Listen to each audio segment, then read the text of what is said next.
He walked into that courtroom wearing a smile on his face. Derek Ashford believed he had a perfect plan, a DNA test that would destroy his wife, evidence that would prove she had been unfaithful, a single envelope that would hand him complete custody of their children and leave her with absolutely nothing. He never bothered to read it himself. What happened next? The judge opened that envelope in front of everyone, reporters, neighbors, his own mother sitting in the front row. And what she read out loud did not expose his wife at all. It exposed him. A secret child, a hidden mistress, 12 years of lies that came crashing down on her. Caroline Ashford sat there in complete shock. 12 years of marriage, 2 children, a lifetime of trust. All of it was built on lies she never saw coming. But here is the thing about women who have been pushed all the way to their breaking point. Sometimes they do not break. Sometimes they rise. This is her story. The envelope hit the table like a gunshot. Caroline Ashford flinched so hard her coffee cup rattled against its saucer. The sound echoed through the Westbrook County Courthouse. Sharp, final. Like the last nail being hammered into a coffin she did not even know was being built around her. She sat at the mahogany defendant's table, her palms leaving moisture prints on the polished wood. The air conditioning hummed too loudly overhead, pushing frigid air through vents that had not been cleaned in years. The room smelled like old paper and floor polish, and something else. Fear, maybe, or desperation. This courthouse had seen plenty of both. 12 years of marriage had led to this moment.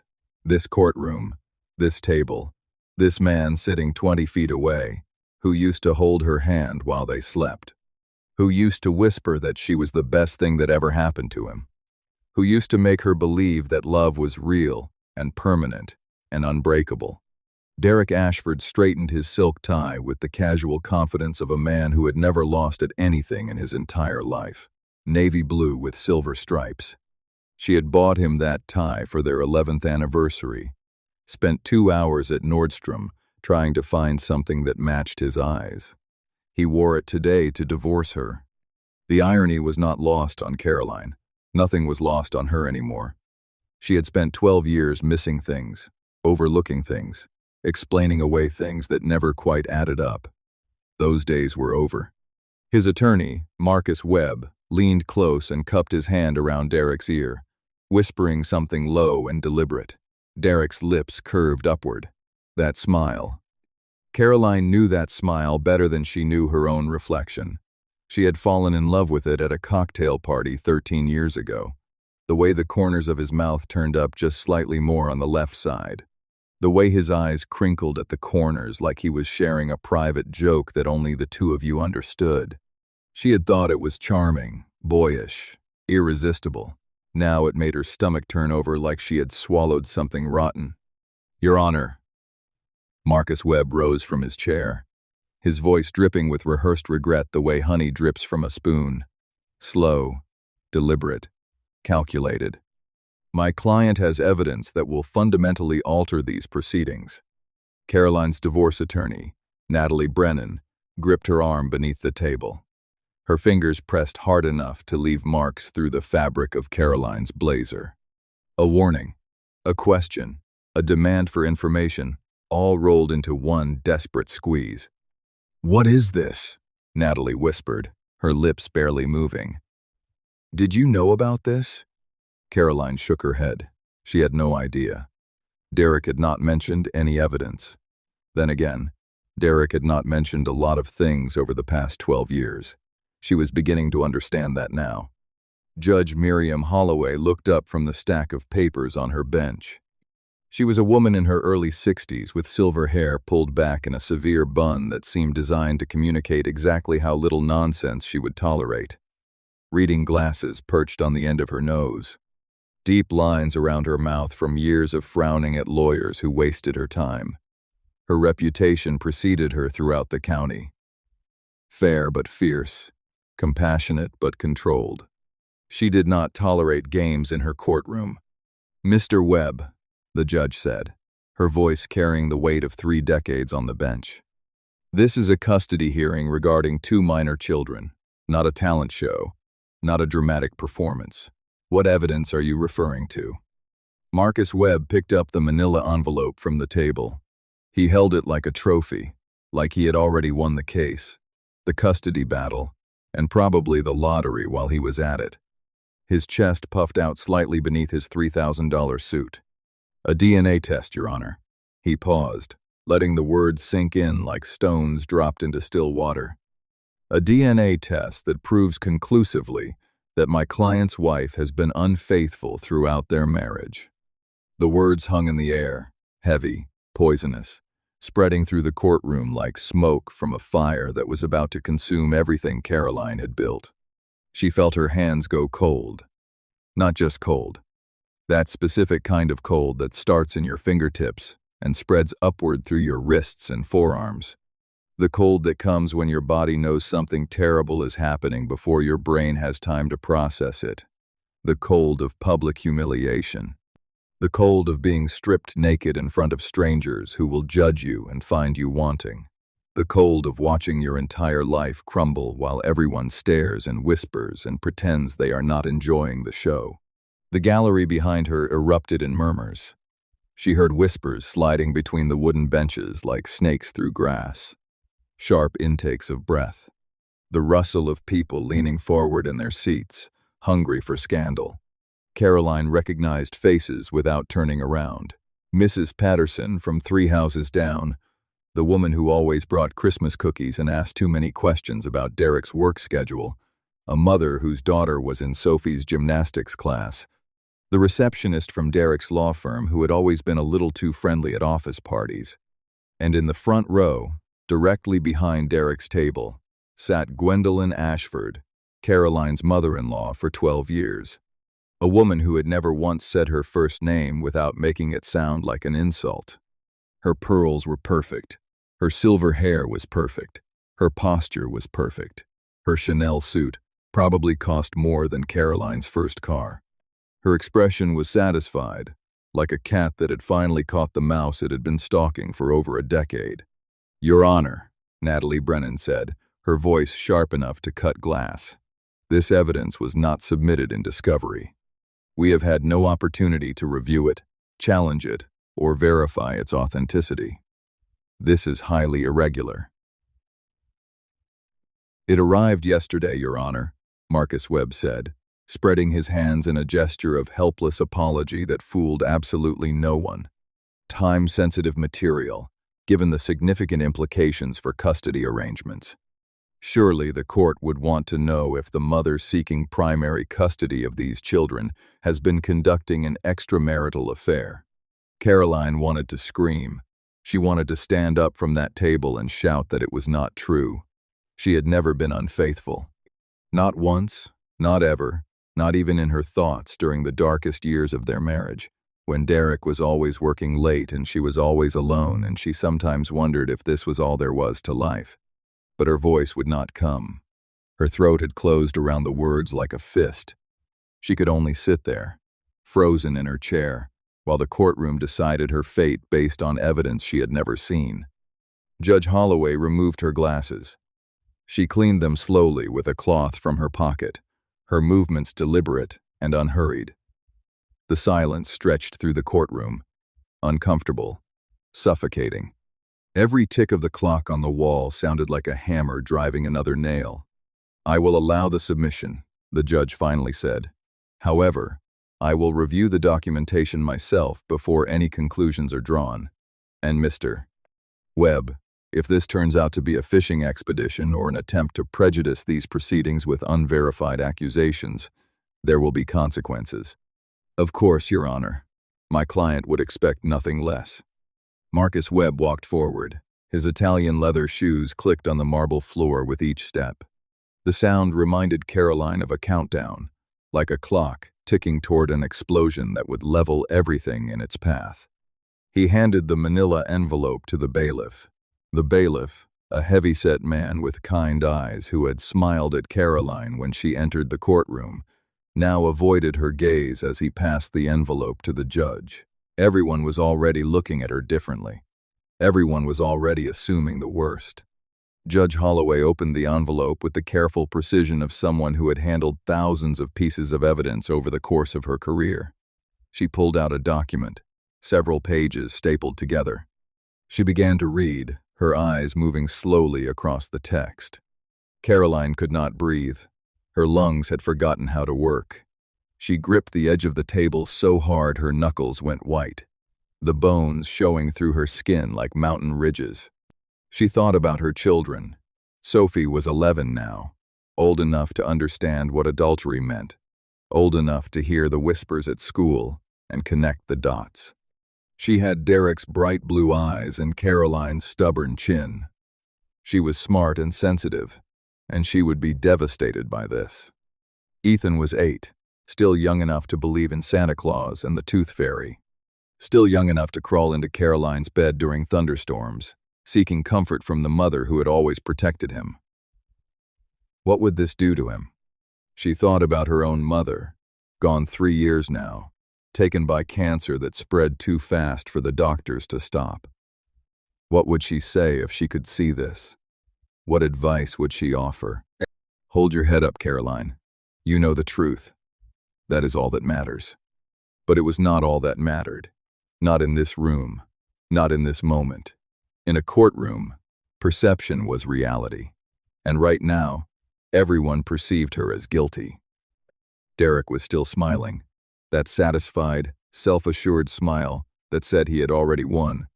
Then something changed. Judge Holloway's expression shifted. Her eyebrows rose toward her hairline, then lowered into a frown, then rose again. She flipped to the second page of the document, then the third.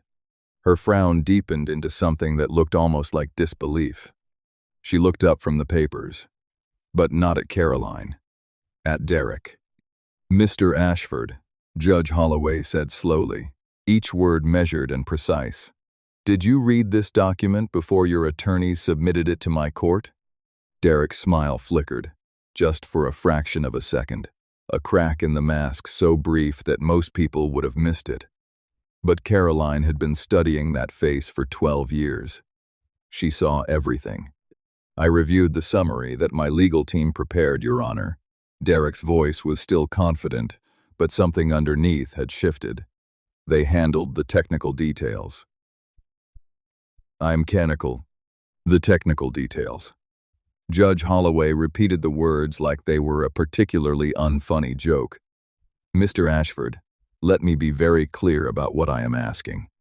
Did you personally read this DNA test before bringing it into my courtroom as evidence against your wife?" Marcus Webb shifted his weight from one foot to the other.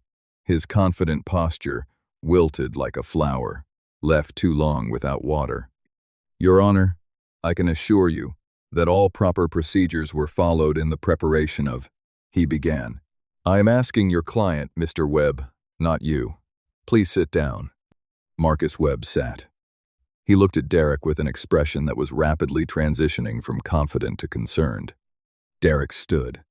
The smile was completely gone now, replaced by something Caroline had rarely seen on his face in 12 years of marriage. Uncertainty. Real, genuine uncertainty. "I trust my team, Your Honor. They would not make errors in something this important." "Errors." Judge Holloway set the document down on her bench. The sound of paper hitting wood seemed to echo through the silent courtroom. "Mr. Ashford, are you telling me that you submitted evidence to this court without personally verifying its contents?" "I reviewed." "You reviewed a summary. You already said that." The judge's voice had gone from cool to cold. "Here is what concerns me, Mr. Ashford. This DNA test does not mention your wife. Not once, not anywhere in these 3 pages." The courtroom went absolutely silent. Not whisper silent. The kind of silence that feels like pressure building in your ears before a storm breaks. Caroline gripped the edge of the table. Her heart was pounding so hard she could feel it in her throat. "This DNA test," Judge Holloway continued, her voice cutting through the air like a blade made of ice, "establishes paternity between one Derek James Ashford and a minor child. The child's name is listed as Miles Robert Kimball, age 4 years and 7 months. Mother listed as Tessa Marie Kimball. The words did not make sense at first. Caroline heard them, but they bounced off her brain like raindrops off a window. They would not sink in. They would not compute. 4 years old. Miles. Tessa Kimball. Sophie had been 7 when this child was born. Caroline remembered that year clearly. They had been renovating the kitchen. Derek was working late every single night. He said the firm was demanding. He said the senior partners were piling on cases. He said he was doing it all for them, for their family, for their future. She had believed him, every single word. "There must be some kind of mistake," Derek said. His voice cracked on the word mistake. "This is not what I submitted. Someone must have switched out the documents." "Sit down, Mr. Ashford." "Your Honor, please. I need to explain." I said, "Sit down." Derek's legs seemed to give out beneath him. He collapsed into his chair like a puppet whose strings had been cut. Behind Caroline, Gwendolyn Ashford gasped. The sound was sharp and strangled, completely at odds with the controlled composure she had maintained for every single moment of the 12 years Caroline had known her. Caroline heard pearls clicking as the older woman clutched at her necklace with trembling fingers. Natalie Brennan squeezed Caroline's arm again. But this time the gesture was different. Not warning, not concern. Wonder. Pure, undisguised wonder. "The court will take a 30-minute recess," Judge Holloway announced, her voice ringing with authority. "Mr. Webb, I strongly suggest you have a very thorough conversation with your client about the consequences of submitting evidence to this court that he has not personally verified, and about the consequences of that evidence revealing information that he perhaps would have preferred to keep hidden." The gavel came down. The sound rang through the courtroom like a bell announcing the end of something. Caroline stood. Her legs trembled beneath her, but she forced them to hold her weight. She would not fall. She would not collapse. Not here. Not in front of all these people. She did not look at Derek as she walked toward the door. She could not. If she looked at him, she would fall apart completely. And she refused to give anyone in that room the satisfaction of watching her break. 12 years. She had given him 12 years of her life. 2 children, her youth, her trust, her whole heart laid completely bare. And the whole time, the whole damn time. She pushed through the heavy courtroom doors and emerged into the hallway. The fluorescent lights buzzed overhead, casting everything in a sickly, yellowish glow. The hallway was empty except for a single bailiff at the far end, who glanced at her and then quickly looked away. Caroline walked to the women's bathroom. Her heels clicked on the marble floor. Each step echoed. Each step took her further from the courtroom and closer to some kind of privacy. She pushed open the bathroom door and checked under every stall. Empty. She locked herself in the last stall, sat down on the closed toilet lid, still wearing her courtroom clothes. Her modest navy dress that she had chosen specifically because it looked respectable and maternal. Her sensible low heels that she had picked because Derek always said high heels made her look like she was trying too hard. She sat there in the fluorescent-lit bathroom stall of the Westbrook County Courthouse, and she started counting tiles. 1, 2, 3, 4, 5. The floor was made of small white ceramic tiles with gray grout between them. Institutional. Ugly. The kind of tiles that were chosen because they were cheap and easy to clean, not because anyone would ever want to look at them. 6, 7, 8, 9, 10. This was what she did when the world fell apart. She counted things. Tiles, ceiling panels, bricks in a wall. Anything to stop the thoughts from spinning out of control. 11, 12, 13, 14, 15. Her phone buzzed in her purse. She ignored it. It buzzed again and again. Finally, she pulled it out with shaking hands. An unknown number. A text message. "I am sorry you found out this way. I did not know he was married when we started. Not at first. By the time I learned the truth, everything was already complicated. I have documents, bank records, emails, things you need to see, things that will help you. Contact me when you are ready. My name is Tessa." Caroline stared at the message. The letters blurred, came back into focus, blurred again. The other woman, the mother of her husband's secret child, the woman who had been living a parallel life for 4 years while Caroline made school lunches and drove carpool and believed she was building something real. She wanted to help. Caroline did not know whether to laugh or scream or throw up.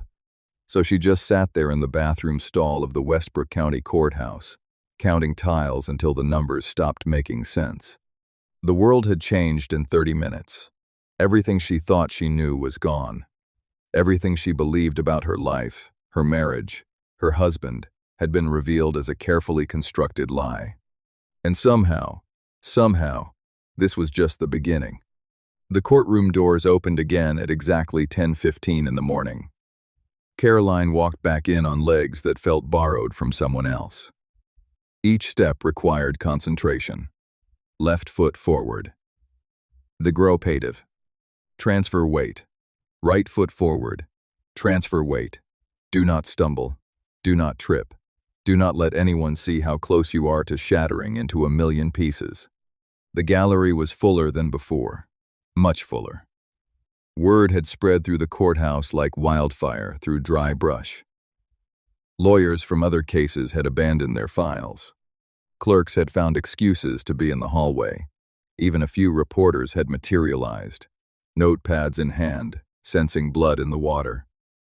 Nothing traveled faster in this town than scandal, and a prominent attorney accidentally revealing his own secret child while trying to accuse his wife of infidelity.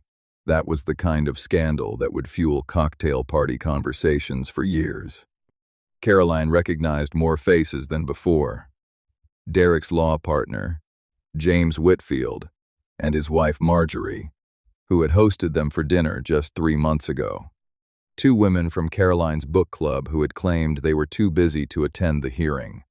The assistant principal from Sophie's elementary school, which meant this story would spread through the school community by tomorrow. They had all come to watch her humiliation. Instead, they had witnessed something entirely different. But the looks they gave her now were not sympathetic. They were curious, hungry. They wanted to see what would happen next. Caroline took her seat next to Natalie. The attorney gave her a small nod, professional, reassuring. But Caroline could see the questions burning behind her eyes. Derek sat at his table. His $1,000 haircut had been disturbed by nervous fingers running through it over and over during the recess. His perfectly pressed suit looked somehow rumpled, like he had been tugging at his collar. His face had gone from confident bronze to something closer to gray ash. He would not look at her. Good. She did not want his eyes on her anyway. Marcus Webb sat beside him, but the easy confidence had drained out of the attorney's posture. He kept shuffling papers that did not need to be shuffled, adjusting glasses that did not need to be adjusted. The body language of a man who was rapidly recalculating his strategy and not liking the numbers. Gwendolyn Ashford was still in the front row, but her satisfied expression had vanished completely. In its place was something harder to read. Shock, anger, betrayal, horror. All 4 emotions seemed to be fighting for control of her carefully maintained features. Her pearls trembled against her collarbone. Her hands were clasped so tightly in her lap that Caroline could see the white of her knuckles from across the room. Judge Holloway entered. Everyone rose. The bailiff called the court to order. Everyone sat. The silence that followed was thick enough to choke on. "Before we continue with the scheduled proceedings," Judge Holloway said, her voice carrying easily through the packed courtroom, "I want to address the matter of the DNA test that was submitted by Mr. Ashford's counsel during the first session this morning." Marcus Webb stood, straightening his tie with fingers that were not quite steady. "Your Honor, my client and I have had an opportunity to discuss the situation during the recess. It appears there was an administrative error in the preparation and organization of the documents. We respectfully request that the submission be withdrawn from the record and stricken from consideration. An administrative error. Judge Holloway repeated the phrase with the kind of acid precision that made lawyers develop nervous twitches. Mr. Webb, are you seriously suggesting that your client accidentally submitted evidence of his own extramarital affair and the existence of a secret child while attempting to accuse his wife of infidelity? Muffled sounds rippled through the gallery, coughs that might have been suppressed laughter, a strangled snort from somewhere in the back rows. Your Honor, the circumstances are complicated, and your client submitted a DNA test to this court, a DNA test that he claimed would prove his wife's unfaithfulness. Instead, that DNA test proves that he fathered a child with another woman during his marriage. Judge Holloway leaned forward slightly. That is not an administrative error, Mr. Webb. That is either spectacular incompetence or something approaching divine intervention. Derek surged to his feet. Your Honor, this is clearly a setup. My wife somehow arranged for these documents to be switched. She must have known about the test and manipulated. Mr. Ashford. The judge's voice could have frozen molten lava. You are currently representing yourself since your attorney appears to be operating in an advisory capacity only, which means you should know that interrupting these proceedings is not permitted. Sit down. Do not speak again unless directly addressed. And if you attempt to blame your wife for evidence that you yourself submitted to this court, I will hold you in contempt. So fast your head will spin. Derek sat. His face had gone from gray to red. His hands were shaking visibly now. Caroline watched him. This man she had married. This man she had loved. This man she had built a life with and borne children for and believed in, despite all the small doubts that had whispered in the back of her mind for years. Something shifted inside her chest. Not triumph, not joy. Something more complicated than either of those simple emotions. Validation tangled with grief. Relief wrapped around devastation like vines choking a tree. The DNA test proved Derek had a 4-year-old son with another woman, a woman named Tessa Marie Kimball. That meant the affair had been going on for at least 5 years. Probably longer. Maybe much longer. 5 years. Sophie had been in 1st grade when it started, learning to read, losing her first baby teeth, and putting them under her pillow for the tooth fairy, coming home with crayon drawings of their family. I was almost to take this, looking at this. Mommy with yellow hair, Daddy with blue eyes, Sophie in a pink dress, baby Ethan in a diaper, their house with a red door, a sun in the corner with rays spreading out like a child's dream of happiness. What had Derek been doing while Sophie drew those pictures? While she believed so completely in the family, her father was already betraying. The answer sat on the judge's bench, printed in black and white, notarized and official. The DNA evidence will remain in the record, Judge Holloway announced. It is directly relevant to matters of character, honesty, and fitness for custody that this court must consider. Mr. Ashford chose to make fidelity an issue in these proceedings. He can live with the consequences of that choice. Your Honor, that is highly prejudicial to my client's position, Marcus Webb protested. But his heart was clearly not in it anymore. The evidence was not intended to. It does not matter what it was intended to do, Mr. Webb.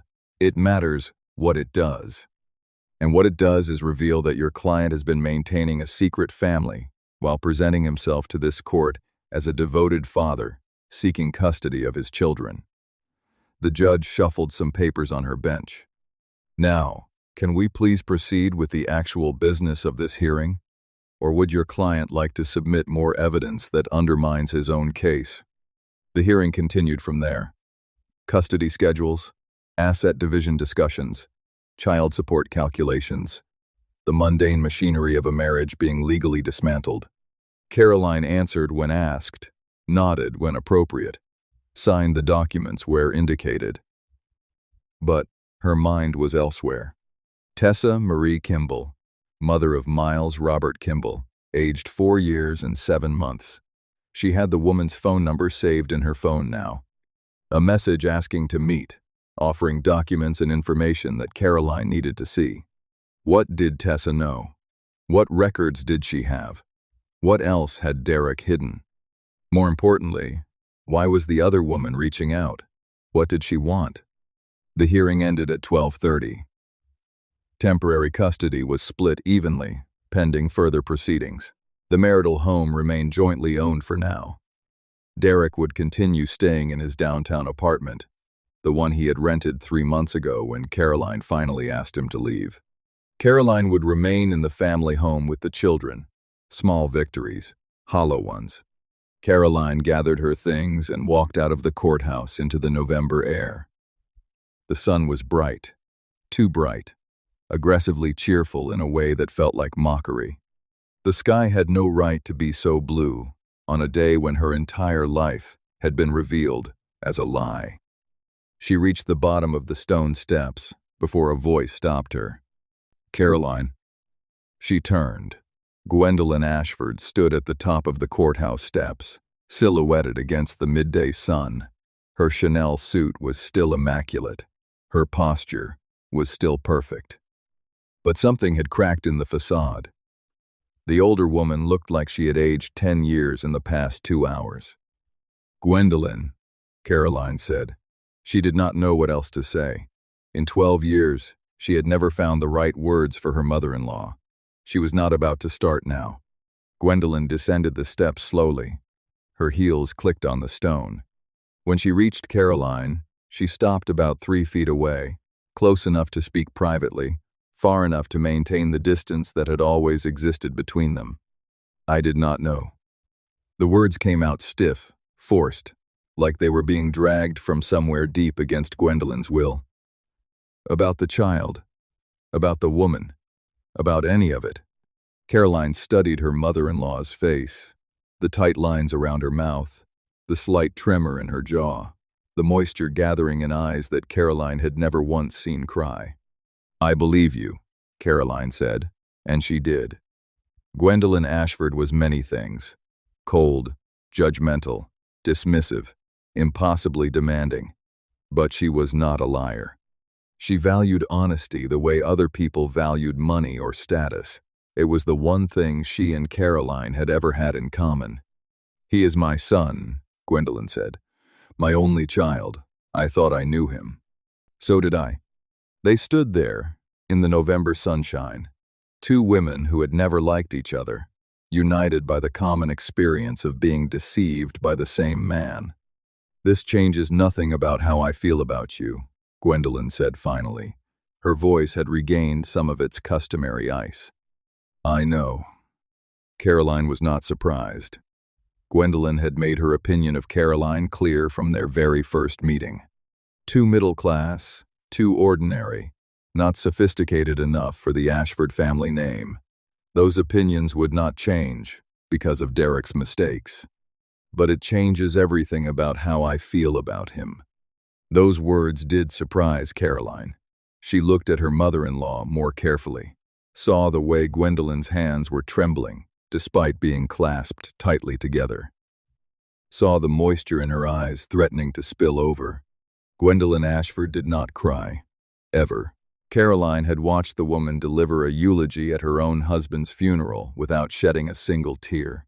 She had sat through Sophie's birth with dry eyes and mild complaints about hospital coffee. "He lied to me," Gwendolyn said.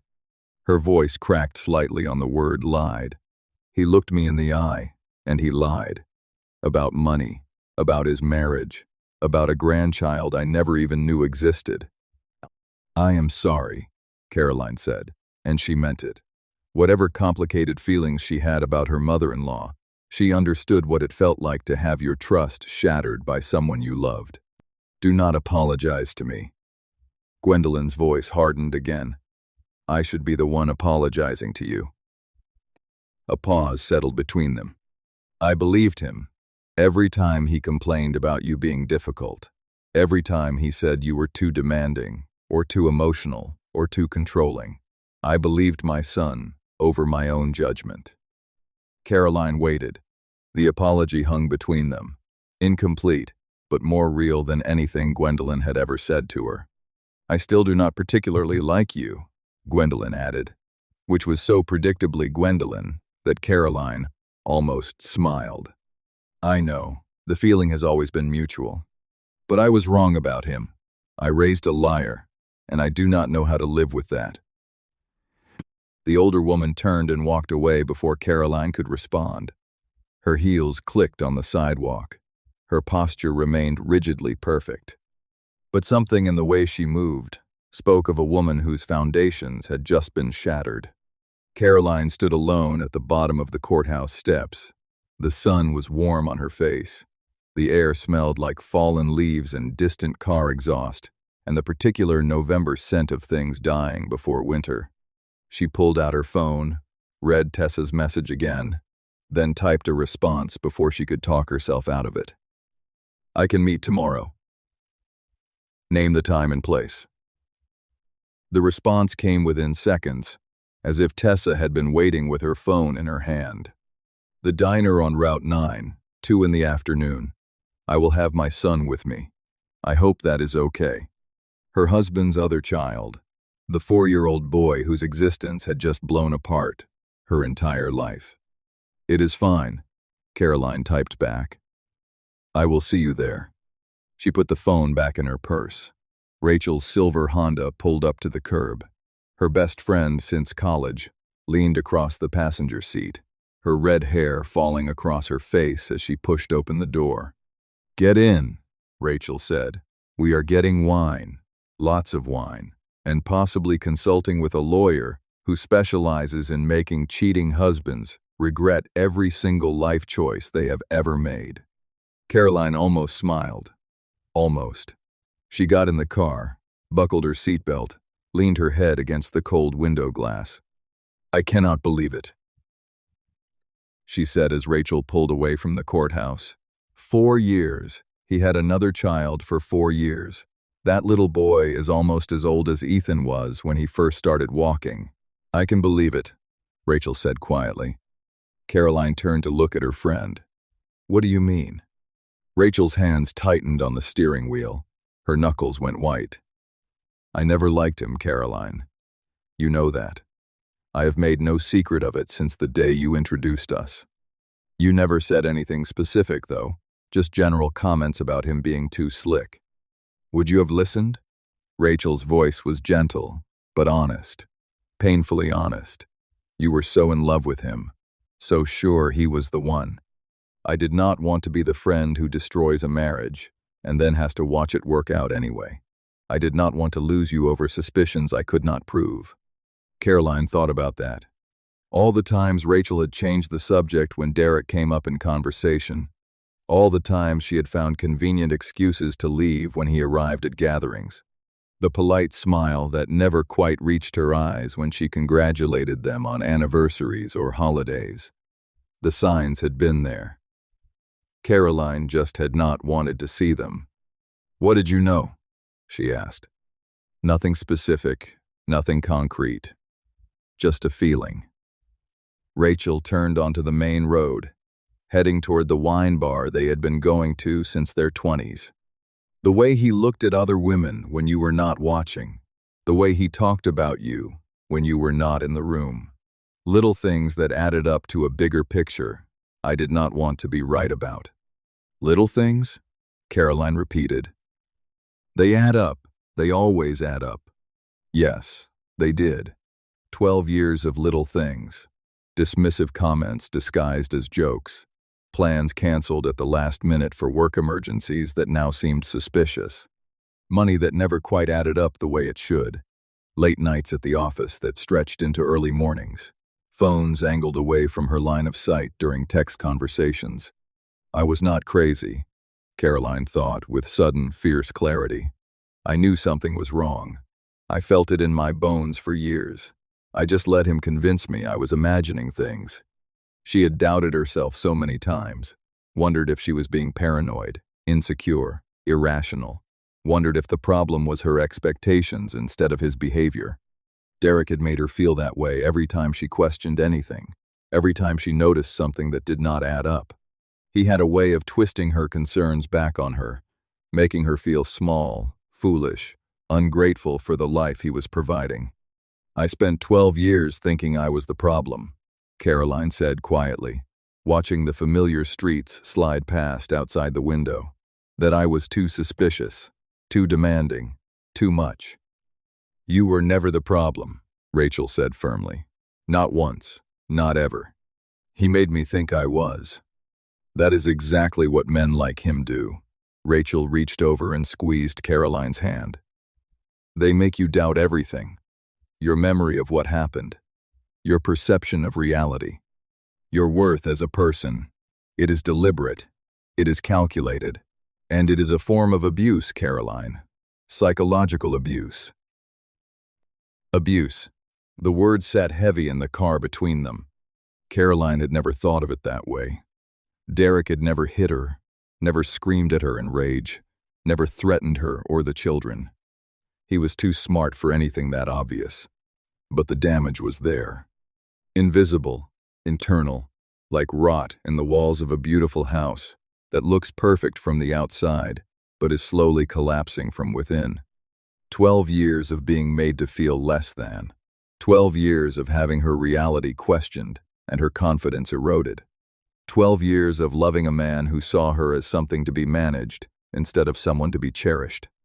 "I have more information coming," Caroline said. "Tessa, the other woman," she reached out, "says she has documents, bank records, emails, things I need to see." Rachel raised an eyebrow. "You are going to meet with her?" "Tomorrow, at the diner, on Route 9. Do you want me to come with you?" Caroline thought about it, then shook her head. "No. This is something I need to do myself. I need to look her in the eye and understand what happened. All of it. Even the parts that hurt." Rachel nodded slowly. "Okay. But call me the second it is over, and if she turns out to be dangerous or trying to scam you or anything else suspicious, you get out of there immediately. Promise me." "I promise." They pulled into the parking lot of the wine bar. The lunch crowd was sparse on a Tuesday. They would have privacy for this conversation. "One more thing," Rachel said before they got out of the car. "The documents Tessa has, whatever they show, you need to be prepared for it to be worse than you think." "How could it possibly be worse?" Rachel's expression was sad and knowing. "With men like Derek, it is always worse than you think. That is the one thing I learned from my parents' divorce. The first secret is never the only secret." Caroline opened her door and stepped out into the November afternoon. "The first secret is never the only secret." She had a feeling she was about to find out exactly how true that was. The coffee shop smelled like cinnamon rolls and burnt espresso, and something that might have been pumpkin spice candles.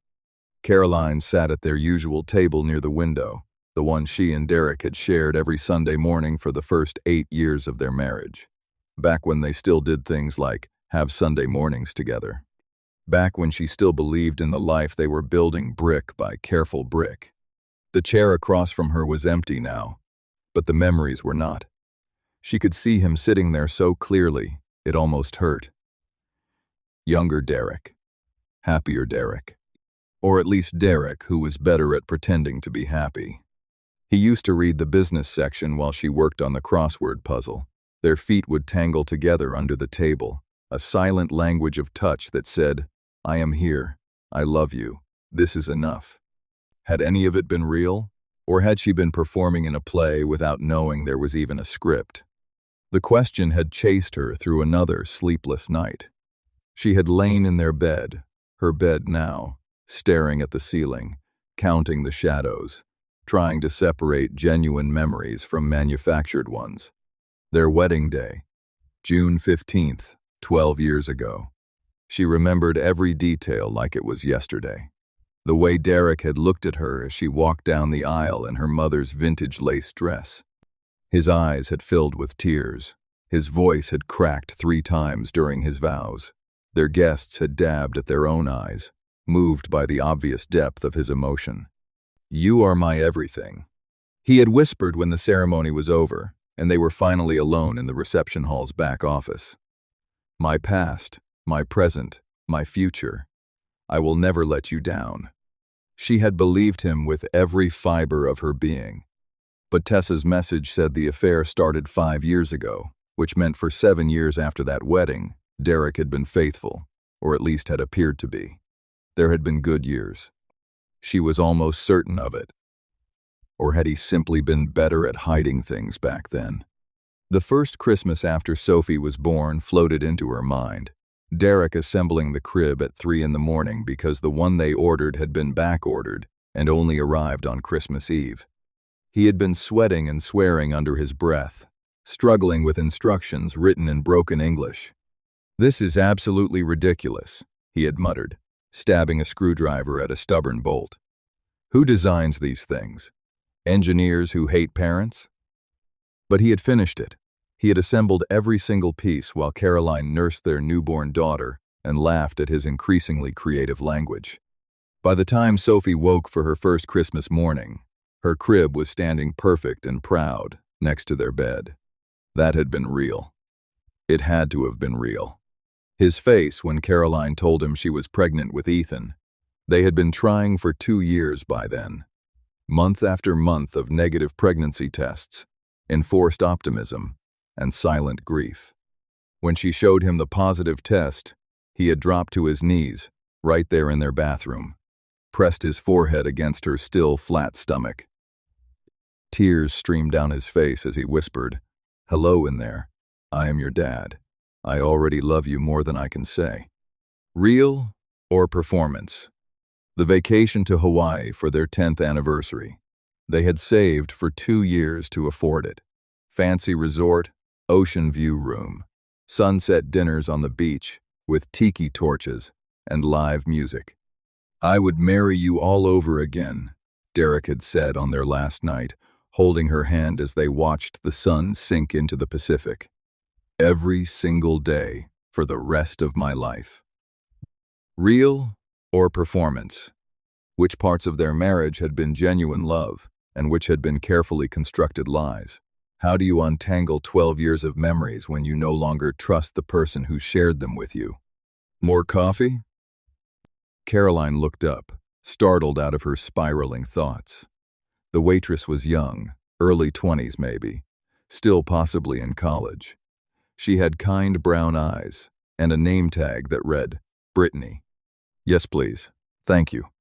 Brittany refilled her cup from the carafe she was carrying. Steam rose in lazy spirals, carrying the bitter scent of coffee that had been sitting too long. "Are you doing okay?" the girl asked, tilting her head slightly. "You look like you are carrying something heavy. And I do not mean the literal kind of heavy, although you kind of look like that too. I just mean you seem lost in something hard." Caroline attempted a smile. It probably looked more like a grimace. Just thinking about the past, trying to figure out which parts were real. That is a tricky thing. Brittany set the carafe down on the edge of the table. "My mom went through something similar a few years ago. She always says you cannot change the past, but you can choose which parts of it you bring into the future." Simple wisdom from a girl who could not be much older than 20. Sometimes the simplest wisdom was the most profound. "Your mom sounds like a smart woman." "She is." Brittany grinned. "She survived 20 years with my dad and came out stronger. Said the best revenge is building a life so good that you forget revenge was ever the point." Caroline filed that away somewhere in her mind. Building a life so good that you forget revenge was ever the point. There was something worth remembering in that. "Thank you for the coffee and the words." Brittany smiled warmly. "Good luck with whatever you are working through." She picked up her carafe and moved on to the next table. Caroline sat with her memories a little while longer. The Sunday morning breakfasts, the anniversary dinners, the Christmas mornings and birthday parties, and ordinary Tuesday evenings that had made up the fabric of her marriage. Some of it had been real. She had to believe that. Some of it had been genuine love and genuine connection. Derek was not capable of faking everything for 12 straight years. But how much and which parts? Those were questions that might never have answers. Her phone buzzed. Natalie's name appeared on the screen. "Can you come to my office this afternoon? I have found something in the financial records, something you need to see." Caroline paid for her coffee and left a generous tip for Brittany. The November air bit at her cheeks as she walked to her car. She welcomed the cold. It made her feel something other than numb. Natalie's office was in a renovated brick building downtown, the kind of place that used to be a warehouse before lawyers and tech startups discovered the appeal of exposed brick walls and high ceilings. The waiting room had leather chairs and abstract art and magazines that were actually current issues. The receptionist waved Caroline through immediately. Natalie was waiting in her office with the door open. "Close the door behind you," Natalie said. Her face was serious, more serious than Caroline had ever seen it. And Natalie had always been a serious person. The conference table in the corner was covered with documents, bank statements, legal filings, spreadsheets with highlighted columns, and handwritten notes in the margins. "Tell me," Caroline said. "Sit down first." "I would rather stand." Natalie nodded slowly, accepting this. "All right.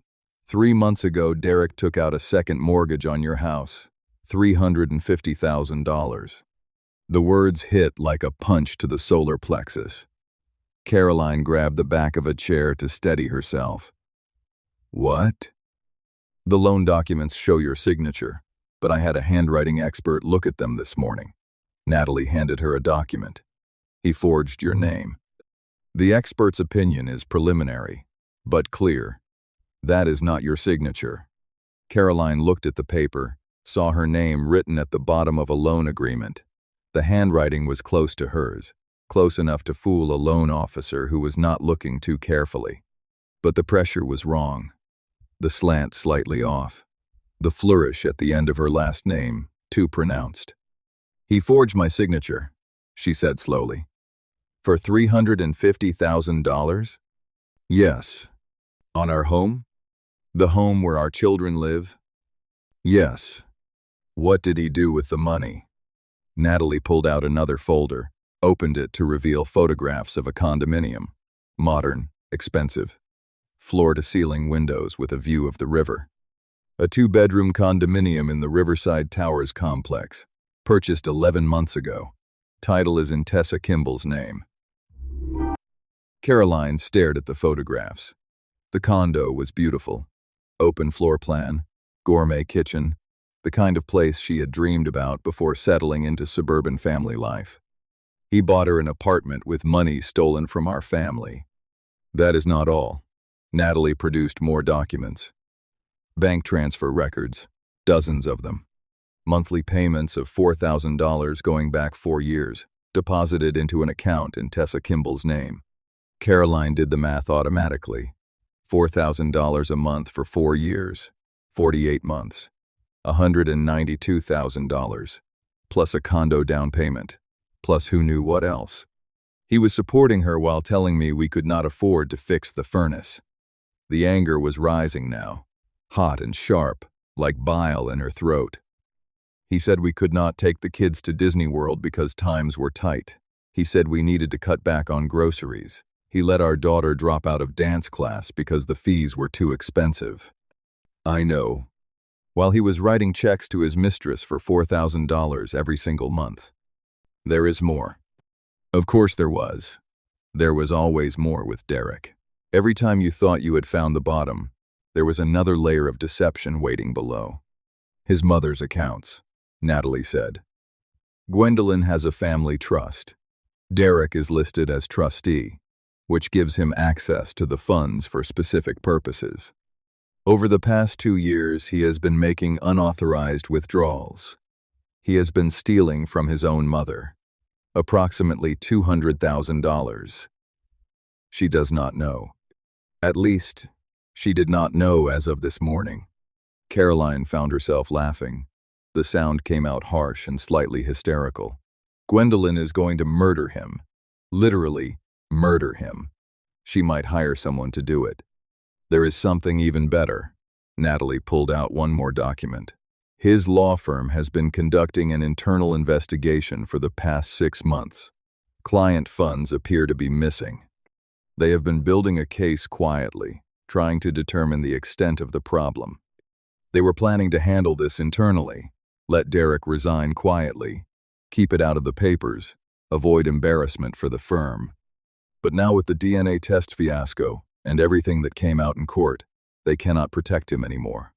Caroline sat down. Her legs would not hold her anymore. The weight of the information was too much. She picked up Natalie's paper clips and started sorting them by color. Red in one pile, blue in another, green in a third, yellow, purple, silver.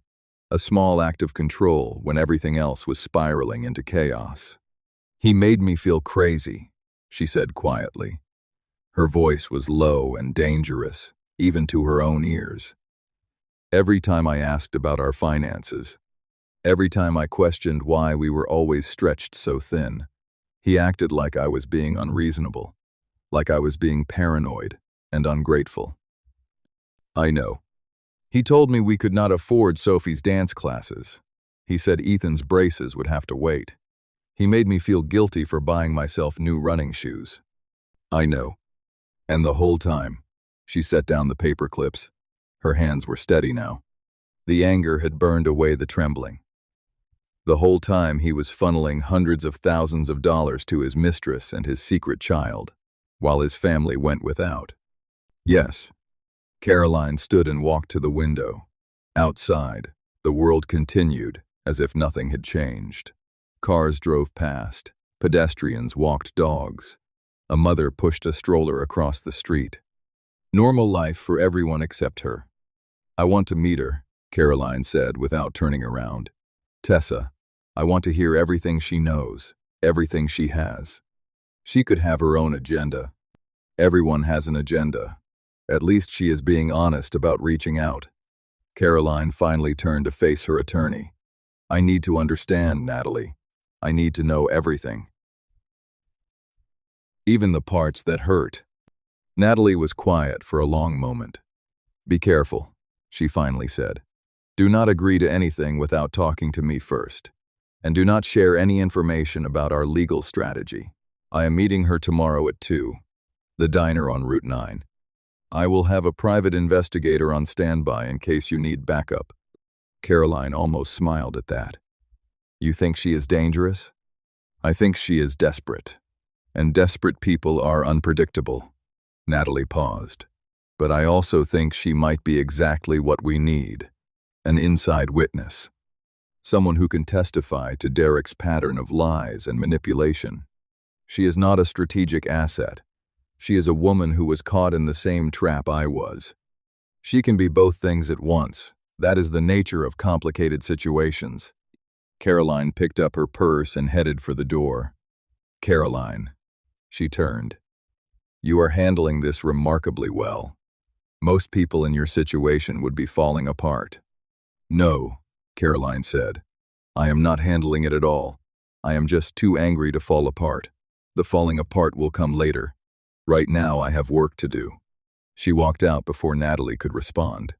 The elevator ride down felt longer than usual. 17 floors of thinking about the man she had married, the life she had built, the lies she had believed. When the doors opened, she walked out into the November afternoon with a new sense of purpose. Derek had built an empire of lies. He had stolen from his wife, his mother, his clients, his children. But empires fall. They always fall. And she was going to help push his down. The diner on Route 9 was a relic from another era. Red vinyl booths that had been reupholstered so many times the color varied from cherry to rust. A jukebox in the corner that actually took quarters and played actual records. Pie cases by the cash register displaying chocolate cream and apple crumble and lemon meringue that looked like it had been there since the Eisenhower administration. Caroline arrived 15 minutes early. She chose a booth in the back corner, away from the windows that faced the parking lot, away from the elderly couple sharing a plate of pancakes at the counter. She wanted privacy for this conversation.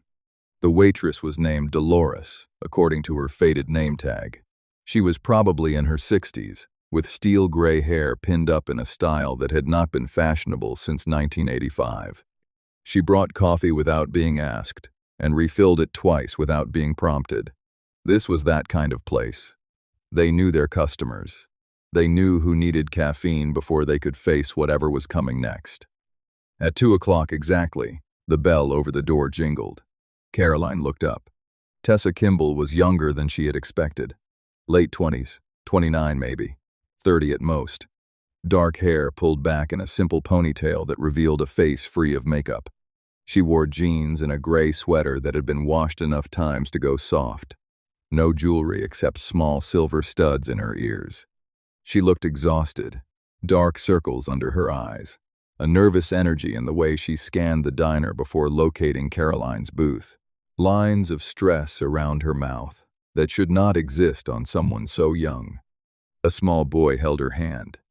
He had brown hair that curled slightly at his temples and bright blue eyes that Caroline recognized immediately because she had looked into them every day for 12 years.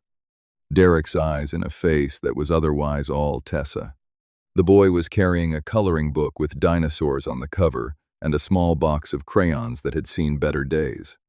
"Thank you for meeting me," Tessa said as she slid into the booth across from Caroline. Her voice was soft and uncertain, like she was not sure this was a good idea anymore now that she was actually here. "Sit down. Order whatever you want." Tessa settled Miles into the booth beside her. He immediately opened his coloring book and selected a green crayon, seemingly oblivious to the tension radiating between the two women. "His name is Miles," Tessa said, looking at her son with an expression that mixed fierce love with profound sadness. "He will be 5 in March." "I know, the DNA test." Tessa flinched like she had been slapped. "I did not know he was going to do that. Bring the test to court. I did not even know the test existed until I saw the news this morning." "The news?" "It made the local paper's website. Prominent attorney's custody gambit backfired spectacularly." Tessa's voice was bitter. "My phone has been ringing all day.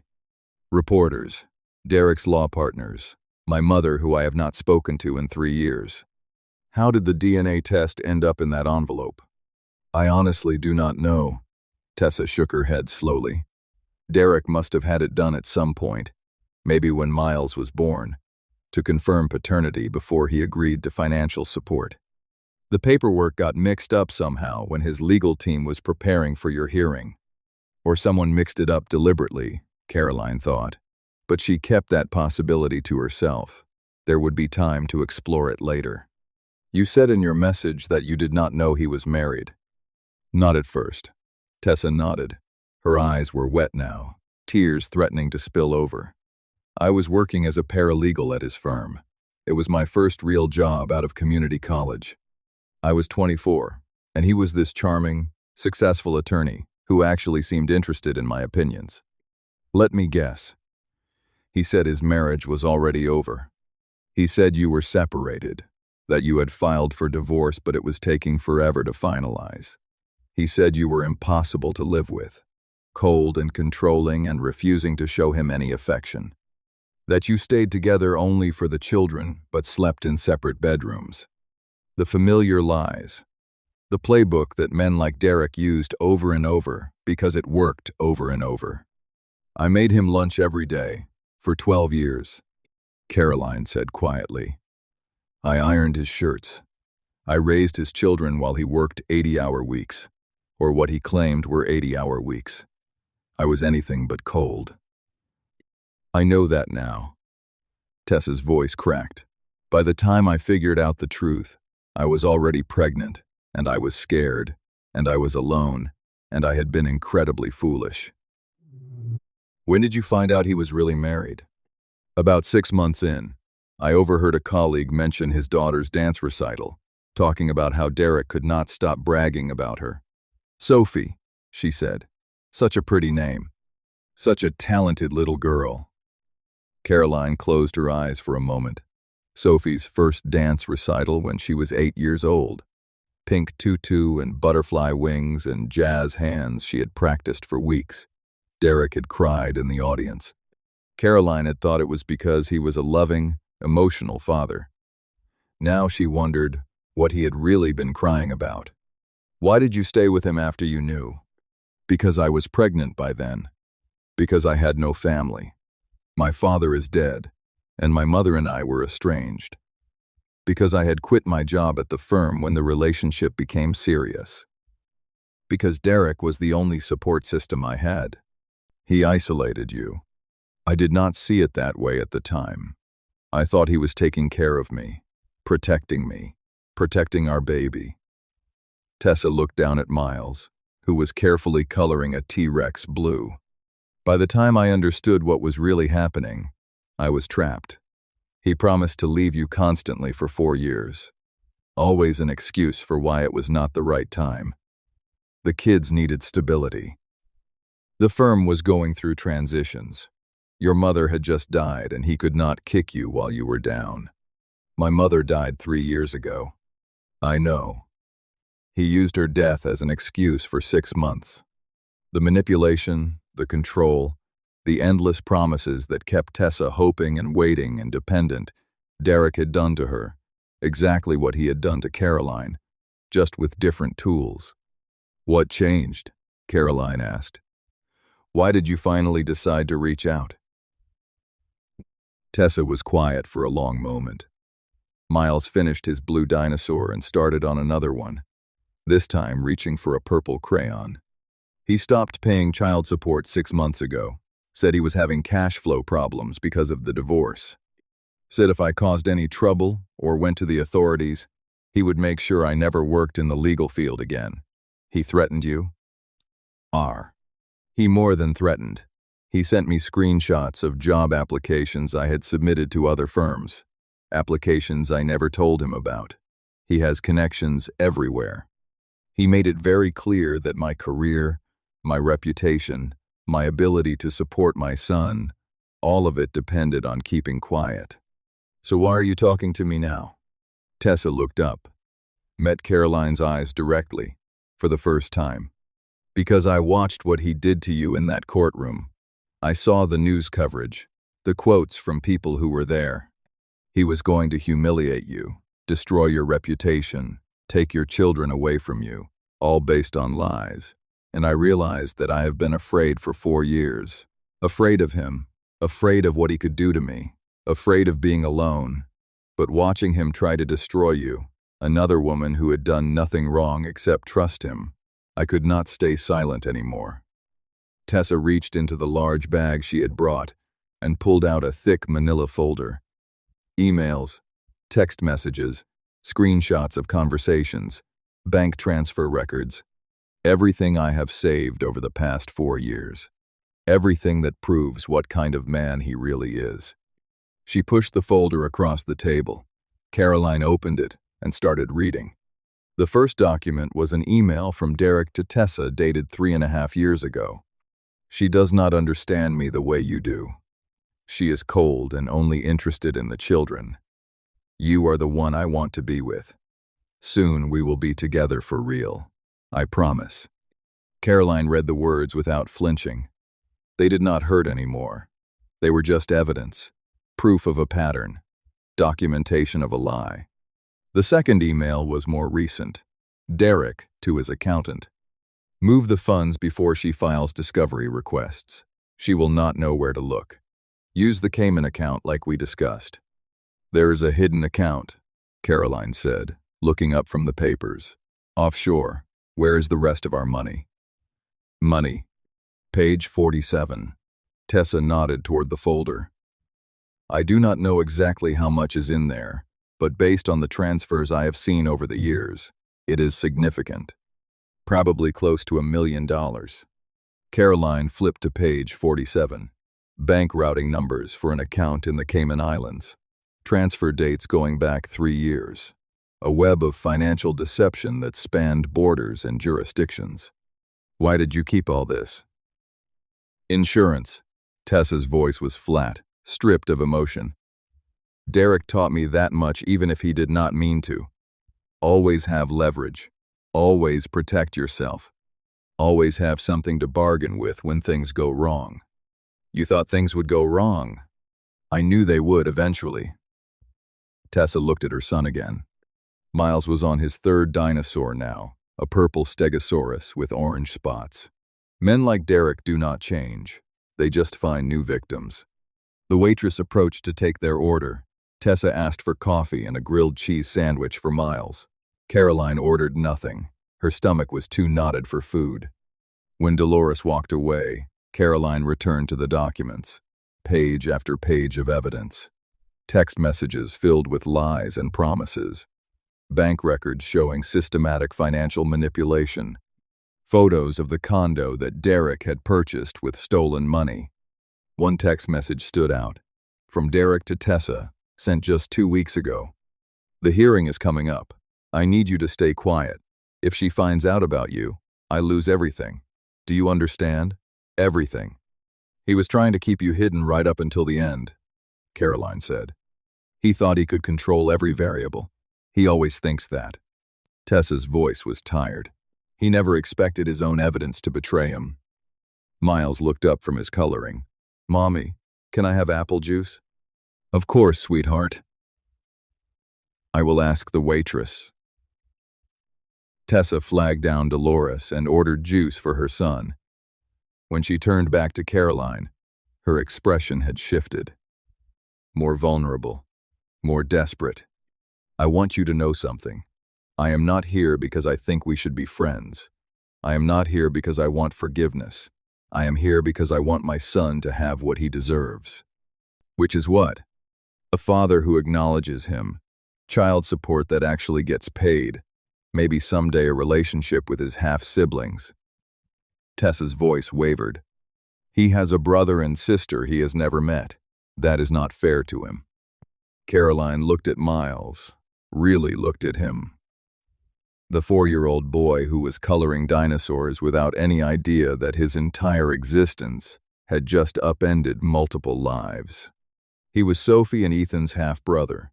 He shared their DNA, their father, their family legacy, whether anyone wanted to acknowledge it or not.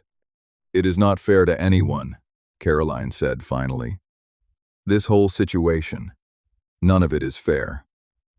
And, no, it is not. They sat in silence for a moment. The jukebox in the corner played an old country song about broken hearts and second chances. Miles hummed along without knowing the words. I do not hate you, Caroline said. Tessa looked startled. You should. I would have, if I were you. One. Maybe I should. But I do not have the energy for hate right now. And honestly, you did not do this. You did not make Derek lie. You did not make him steal money or forge my signature or build an entire parallel life based on deception. He did all of that himself. I stayed with him after I knew the truth. That makes me complicit. Does it? You were 24 years old, pregnant, alone, and dependent on a man who was systematically manipulating you. What were your realistic options? Tessa did not answer. Her hands were shaking slightly around her coffee cup. We are both his victims, Caroline continued. The only difference is, I had 12 years. You only had 5. Thank you. The words came out as a whisper, barely audible over the diner noise. You have no idea. I have not slept in days. I thought you would hate me. I thought I would too. But sitting here looking at you and your son, all I feel is tired. Tired and angry at the man who did this to both of us. Miles held up his coloring page. Look, Mommy, 3 dinosaurs. The blue one is Rex. The purple one is Lily. The orange one is their friend Spike. They're beautiful, baby.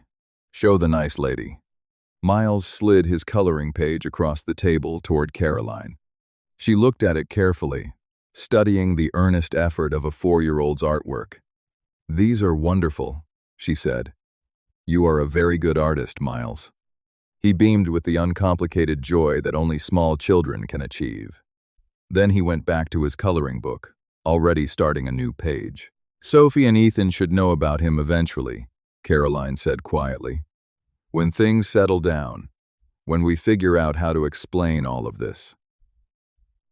Tessa's eyes filled with tears again. "You would do that? After everything?" "It is not his fault. None of this is his fault. He did not ask to be born into this situation." Caroline looked at the little boy who shared her children's blood. They deserve to know each other. Whatever happens between the adults, the children are innocent. "Thank you. I do not know what to say. I do not deserve." "Stop." Caroline held up her hand. "Stop thanking me. Stop saying you do not deserve things. Derek spent years making both of us feel unworthy. I refuse to continue that pattern.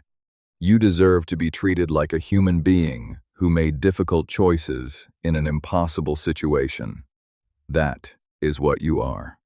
The words surprised Caroline as she said them, but they were true. She was done shrinking herself to fit other people's expectations, done apologizing for her own existence, done accepting less than she deserved. Derek had taken 12 years of her life. He would not take another moment of her energy on bitterness or spite toward a woman who was just as much a victim as she was. She gathered the folder, stood up from the booth. "I need to take this to my attorney, and probably eventually to the police." Tessa nodded. "I understand. I knew that when I gave it to you. Will you testify if it comes to that?" "Yes." The word was quiet, but firm. "I am done being afraid for myself and for my son. I will be in touch. Through lawyers at first, probably, but maybe eventually just as people." "I would like that." Caroline left cash on the table for the food and coffee, more than enough to cover it. "Goodbye, Miles," she said. "Take good care of Rex and Lily and Spike." The little boy waved without looking up from his dinosaurs. "Bye, nice lady." Caroline walked out of the diner into the late afternoon light. The sun was lower now, casting long shadows across the parking lot. The air had turned colder while she was inside. The folder in her hands felt heavy, full of evidence, full of ammunition. Derek had built his empire of lies brick by careful brick over years and years. He had stolen from his wife, his mother, his clients, his mistress. He had manipulated everyone who trusted him. But that empire was about to come crashing down, and Caroline was going to be there to watch it fall. The fire started in the kitchen. Not a real fire, nothing so dramatic as actual flames. But Caroline stood at the sink at 11:45 at night, burning every piece of paper that represented her marriage. One by one, watching each card and note and letter turn to ash. Anniversary cards first, 12 years of declarations. "To my darling wife on our first anniversary, you make every day brighter." She lit the corner. Watched the flame consume his handwriting. Watched the words disappear into smoke and embers. "Happy 5th anniversary, sweetheart. Here is to 50 more. Ash. 10 years of marriage and I love you more every day. You are my everything." Gone. The words meant nothing now. Maybe they had never meant anything. Maybe Derek had written them on autopilot, performing the role of devoted husband while his real life happened somewhere else entirely. She burned every card, every note he had left on her pillow, every letter he had written during the 2 weeks they spent apart early in their marriage, when his grandmother died and he went home to help his mother. Those letters had seemed so loving at the time, so raw and honest. Now she wondered if he had been with Tessa's predecessor, some other woman she would never know about, while he wrote about missing Caroline desperately. The kitchen filled with smoke. The fire alarm beeped twice before she disconnected it. The smell of burning paper was acrid and sharp, mixing with the lingering scent of the dinner she had not eaten. When it was finally done, when 12 years of written promises were nothing but gray powder, she ran the water and washed the ashes down the drain. Then she slid down the cabinet and sat on the cold tile floor. The rage had not diminished. If anything, it had grown stronger over the past few days. Each new piece of evidence, each new revelation about Derek's deception, added fuel to a fire that showed no signs of burning out. She sat on the cold tile floor of the kitchen where she had cooked him thousands of meals, where she had taught Sophie to make pancakes, where she had held Ethan when he was colicky and nothing else would soothe him. "I gave him everything," she said out loud. The words echoed in the empty room. No one was there to hear. "I gave him absolutely everything." Her phone buzzed. She ignored it. It buzzed again and again. Finally, she pulled it from her pocket. Natalie's name on the screen. A text message marked urgent. Derek's law firm just announced his suspension pending investigation. Effective immediately. "Call me. Call me." Caroline stared at the words. Suspended. Not just under investigation anymore. Publicly. Suspended. The partners had decided they could not hide this, could not protect one of their own from the consequences of his actions. She called Natalie back. "How did this happen so fast?" "The DNA test made headlines.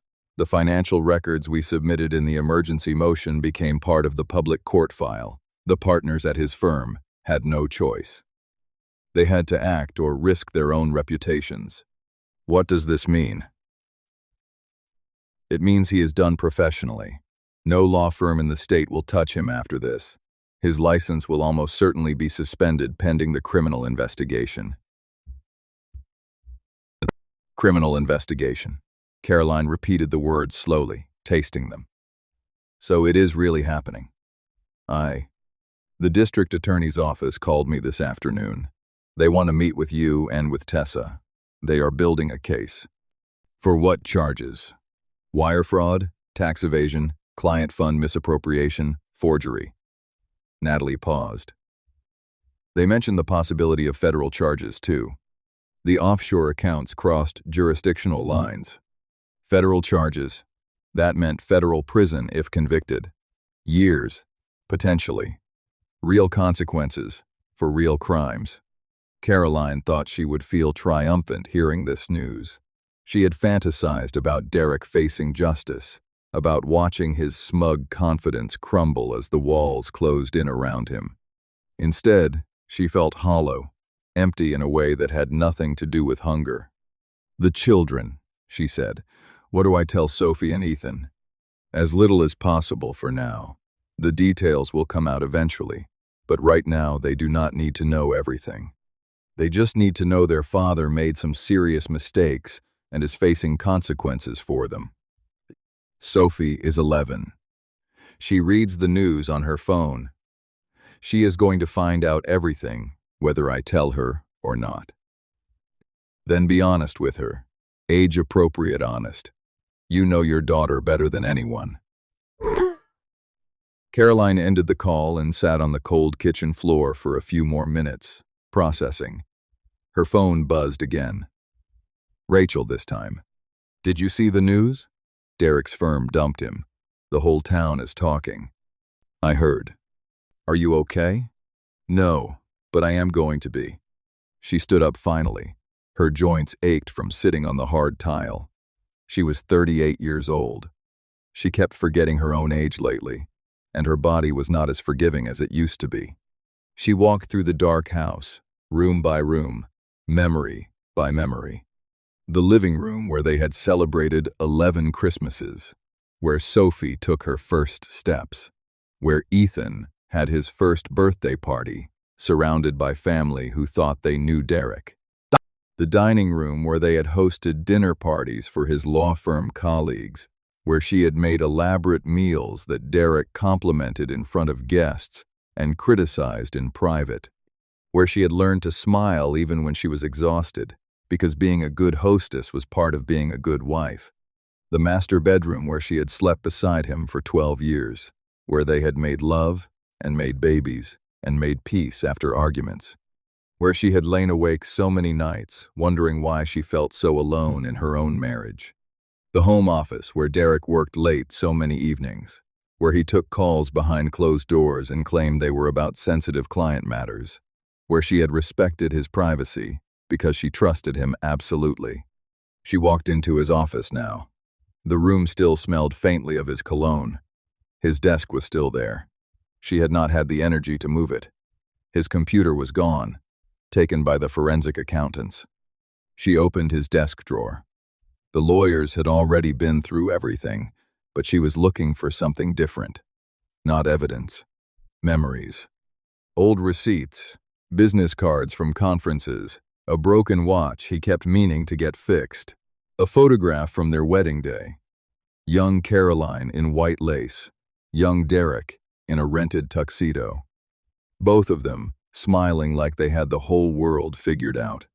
She did not recognize either person in that photograph anymore. Underneath the photo was another folder, thin, unlabeled, buried beneath years of accumulated dust. Caroline opened it with a sick feeling in her stomach. Medical records from a clinic 2 towns over. The logo on the letterhead was unfamiliar. She read through them. Her hands started shaking halfway through the first page. The records were Derek's, dated 2 years ago. Documentation of a vasectomy procedure. Follow-up appointments confirming the procedure was successful. For 2 years, Caroline had wondered why she was not getting pregnant again. They had talked about having a 3rd child. Derek had said he wanted one too. More kids meant a bigger family, more love, more life. Let nature take its course, he had told her when she worried about her age and fertility windows. It will happen when it is meant to happen. It was never going to happen. He had made absolutely certain of that, and he had let her blame herself. Let her cry in the bathroom after negative pregnancy tests. Let her make appointments with fertility specialists that she never kept because Derek always found a reason to cancel. Conflicts at work, family obligations, concerns about the cost. He had taken away her choice, her body, her future, and he had done it without ever telling her. The rage erupted again, hotter than before, brighter than the fire that had consumed his anniversary cards. She screamed, just once, a raw, primal sound that tore through the empty house and echoed off the walls. Then she gathered the papers and added them to the growing evidence pile. One more betrayal, one more lie, one more reason to burn his world to ashes and salt the earth where it had stood. She texted Natalie. Found something else. Vasectomy records from 2 years ago. He never told me. He let me think I could not get pregnant. The response came within seconds. This demonstrates an extended pattern of deception and reproductive coercion. I am so sorry, Caroline. We will add this to the filing. Are you okay? Was she okay? No. She was the opposite of okay. She was sitting in her cheating husband's home office at midnight, discovering that he had secretly undergone a procedure while letting her grieve the children she thought she could not have. But she was still standing, still fighting, still refusing to disappear. I will survive, she typed back. I always do. It is the only thing I am good at. The courtroom was more crowded than Caroline had ever seen it. News vans lined the street outside the Westbrook County Courthouse. Reporters jostled for position on the stone steps. Local television cameras competed with national news stringers for the best angles. Derek Ashford's spectacular fall from grace had captured the public imagination. The handsome attorney who tried to humiliate his wife and accidentally revealed his own double life. The secret child, the stolen money. The web of lies that grew larger with every passing day. It was the kind of story that wrote itself, and everyone wanted to be there for the final act. Caroline walked into the courthouse wearing the red dress. The one Derek had always said was too bright, too attention-seeking, too much. The one he had asked her not to wear to his firm's holiday party because it might give people the wrong impression about what kind of woman she was. She was done caring about impressions. She was done calibrating herself to his standards. She was done being less than, so that he could feel like more. Her heels clicked on the marble floor with a confidence she did not entirely feel. But fake it until you make it, her mother used to say. Eventually, the feeling catches up. Natalie walked beside her, briefcase heavy with documents. Are you ready for this? Does it matter if I am not? I suppose not, but I am asking anyway. I am ready to be done. That is all I know for certain. The courtroom doors opened. Caroline walked in. Derek was already seated at the defendant's table, but he was alone. Marcus Webb had formally withdrawn representation 2 weeks ago. No other attorney in the county would take the case. He looked different than the last time she had seen him, smaller somehow. The expensive suit looked wrong on him now, too big in the shoulders, too loose in the waist. He had lost weight. His face was gaunt. His hair had not been professionally styled in weeks. He looked like a man whose foundations had crumbled beneath him. Good. Gwendolyn was not in the gallery this time. She had hired her own attorneys to pursue civil action against her son for the embezzled trust funds. The Ashford family was officially at war with itself. Judge Holloway entered. Everyone rose. Everyone sat. Before we proceed with today's matters, the judge said, I want to acknowledge that the circumstances of this case have evolved significantly since our last hearing. Mr. Ashford, I understand you are representing yourself today. Is that correct? Derek stood. His voice was hoarse when he spoke. Yes, Your Honor. I was unable to secure alternative representation. I see. The judge's expression was unreadable. Very well. Miss Brennan, please proceed with your motions.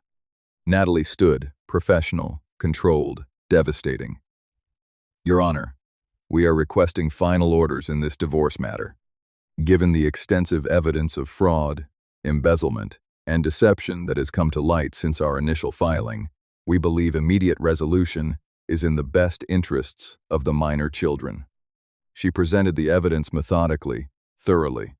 The forged mortgage, the stolen trust funds, the offshore accounts, the secret vasectomy, the 4 years of support payments to a hidden mistress and child.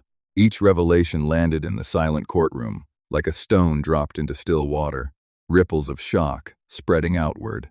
Caroline watched Derek as his secrets were laid bare.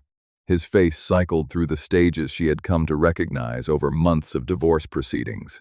Denial, anger, bargaining. The playbook that men like him always relied on.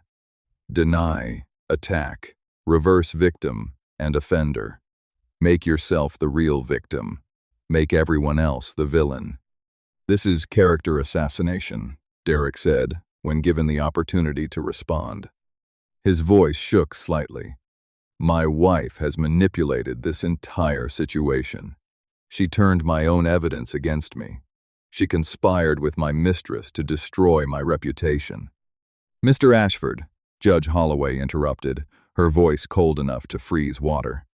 Your own DNA test revealed your affair. Your own financial records reveal your fraud. Your own medical records reveal your deception about the vasectomy.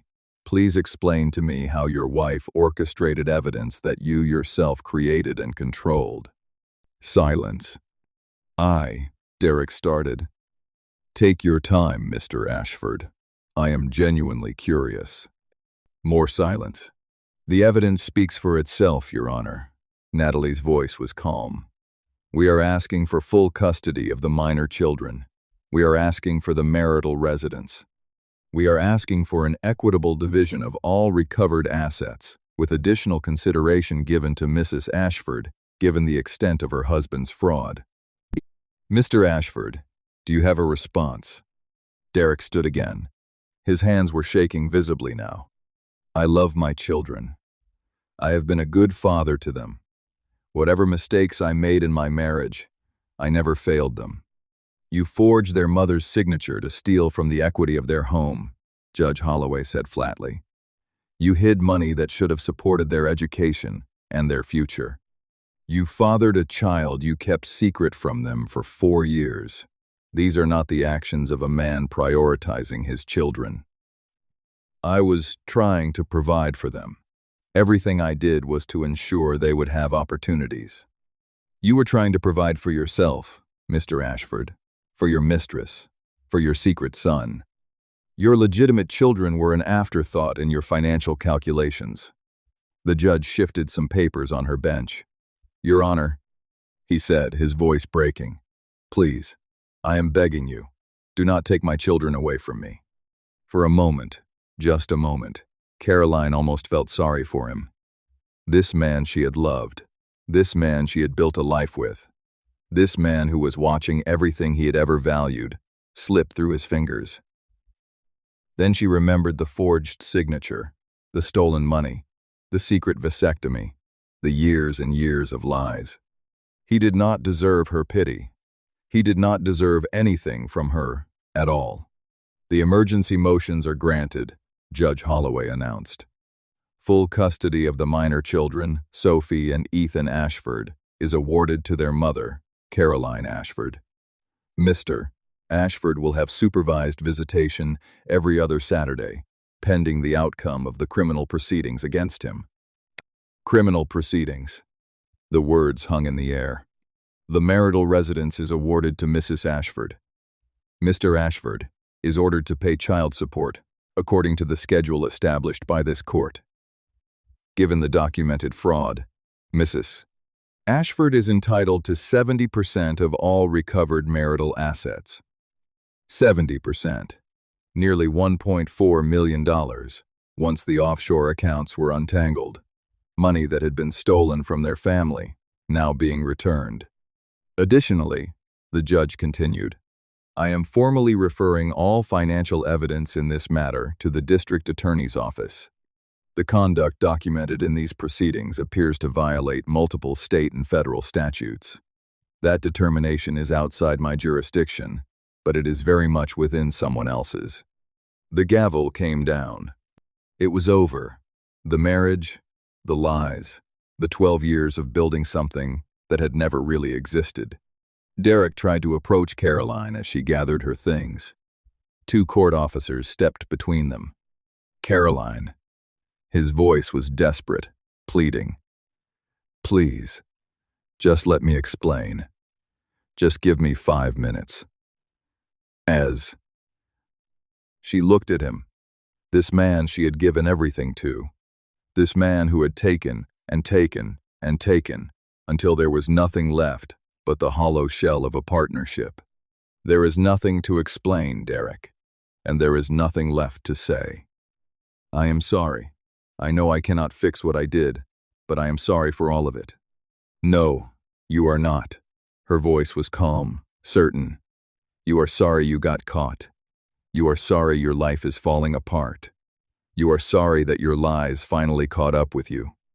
But you are not sorry for what you did. You cannot be sorry for something you have been doing deliberately for years. That is not true. It is the only truth that matters." She picked up her purse and adjusted the strap on her shoulder. "Goodbye, Derek. I hope you find whatever it is you were looking for, because it was never me, and it was never our children, and I do not think you even know what it is yourself." She walked out of the courtroom and did not look back. Outside, the November sun was bright. The air was cold. Reporters shouted questions that she did not answer. Rachel was waiting on the sidewalk, with sunflowers again. "You and your sunflowers," Caroline said, almost smiling. "They face the sun. They grow toward the light. That is what you are doing now." Caroline took the flowers and held them against her red dress. "Is it really over?" "The divorce is. The criminal case is just beginning. But your part, the marriage, the lies, the decade of deception, that part is over. I should feel something, relief or vindication. Instead, I just feel tired. That is what survival feels like sometimes." Rachel put an arm around her shoulders. "The other feelings will come later. Right now, tired is enough." They walked to Rachel's car, past the reporters, past the cameras, past the curiosity of strangers who thought they knew this story but only saw the headlines. The real story was more complicated. It was about a woman who had trusted too much and lost too much, and somehow found the strength to start over. That story was just beginning. The night Caroline broke down arrived without warning. She had been functioning day by day, court appearance by court appearance, document review by document review. She had been managing the children's questions and the neighbors' whispered conversations and her own mother-in-law's cold silence. She had been coping. Then Tuesday night arrived. Nothing special about Tuesday. No court date, no new revelations, no phone calls from Natalie or Tessa or anyone else. Just an ordinary evening in an extraordinary broken life. Sophie and Ethan were at Derek's parents' house for court-ordered visitation. Even now, after everything, Gwendolyn still had rights as a grandmother. The children would spend one night there per week until further notice. The house was empty, silent in a way that felt oppressive. Caroline made dinner, ate 3 bites, threw the rest away. She tried to read and could not concentrate. She tried to watch television, and the noise felt like an assault. She tried to sleep, and her body refused. At 2 a.m, she found herself sitting on the bathroom floor, not crying, beyond crying, in that place where tears would actually be a relief, because at least tears meant feeling something. She sat on the cold tile with her back against the bathtub, the same bathtub where she had given Sophie her first bath, where she had soaked away the aches of pregnancy with Ethan, where she had hidden with the door locked on nights when Derek was being particularly cold and she needed a few minutes alone. The memories pressed in from all sides.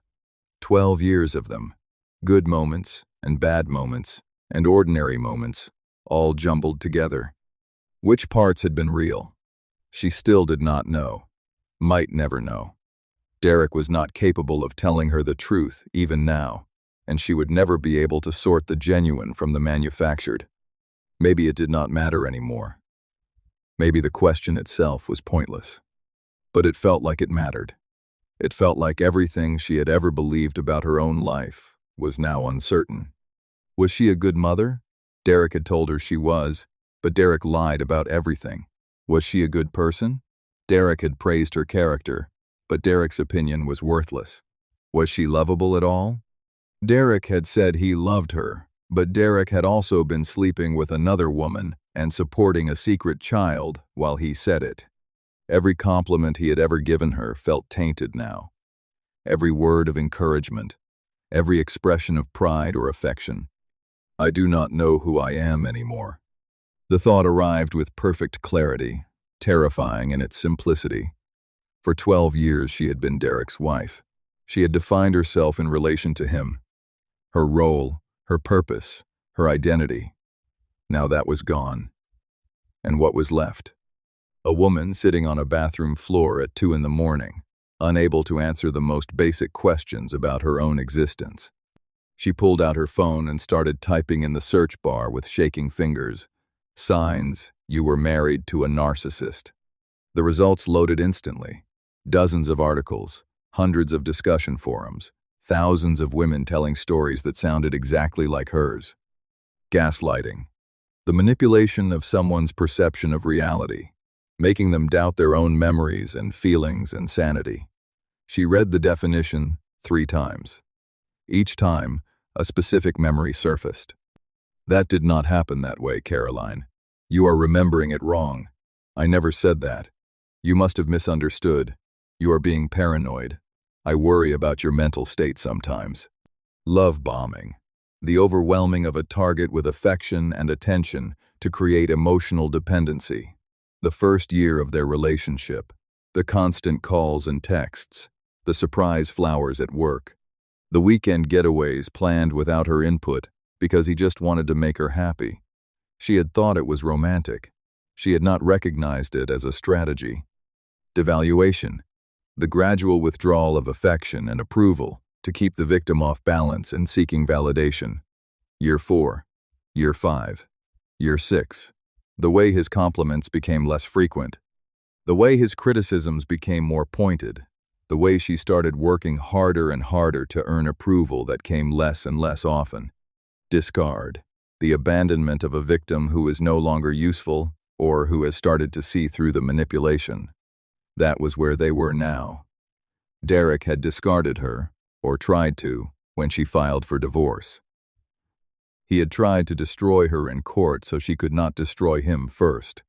She read article after article, forum post after forum post, stories from women who could have been telling her own history. At 4:30 in the morning, She finally put down the phone. I was not crazy. The thought was so powerful it felt like a physical sensation, like chains breaking, like doors opening. I was not crazy. I was not irrational. I was not paranoid or ungrateful or impossible to please. I was being systematically manipulated by someone who knew exactly what he was doing. The relief was overwhelming. It crashed over her in waves, mixing with grief and rage and something that might have been the first stirrings of hope. She was not damaged. She was not broken. She was not the problem. She was a survivor of psychological abuse who was finally learning to name what had happened to her. The tears came then, hot and messy and long overdue. She cried on the bathroom floor until her eyes burned and her throat ached. Cried for the woman she had been before Derek. Cried for the years she had lost. Cried for the children who would carry the scars of their parents' failed marriage. When the tears finally stopped, she stood up. Her joints protested. Her body was stiff from hours on cold tile. She washed her face and looked in the mirror. The same hollow eyes as before. The same exhausted face, but something different underneath. Something harder, more certain. She had survived. Not just the marriage and the lies and the divorce. She had survived the darkest night of her soul. She had sat with her own brokenness, and she had not shattered into pieces. That meant something. That proved something. She walked to Sophie's room and stood in the doorway as morning light began to filter through the curtains. Her daughter's space was neat and organized, decorated with posters of pop stars and athletes. Books lined the shelves. Sophie was a voracious reader. A collection of rocks from various family vacations sat on the windowsill. Sophie would need honesty, age-appropriate but genuine.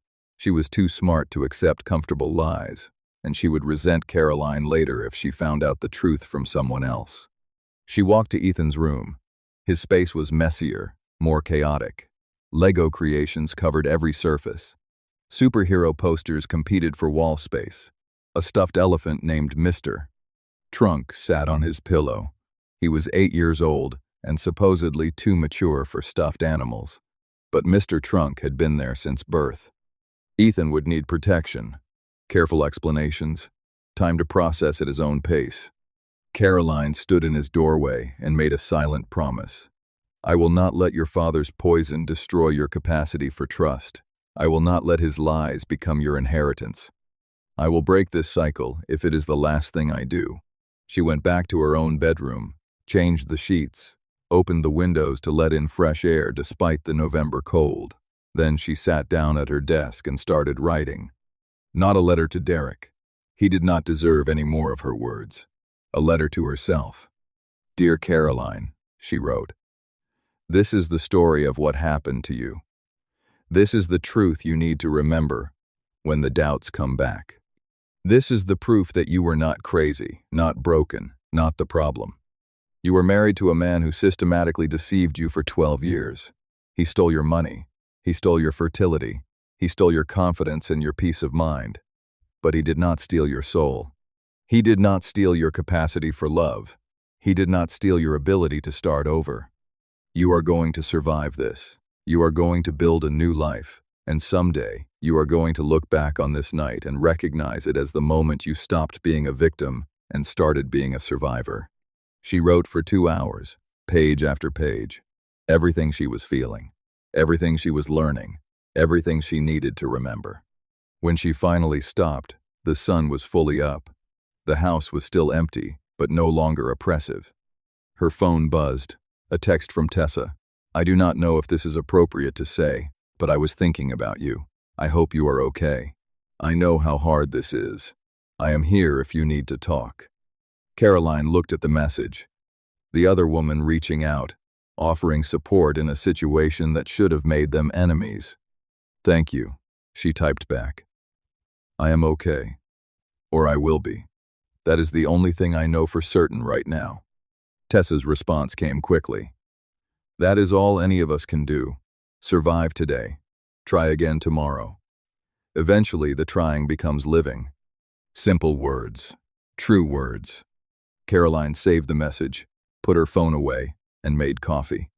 The darkness would come back. She knew that.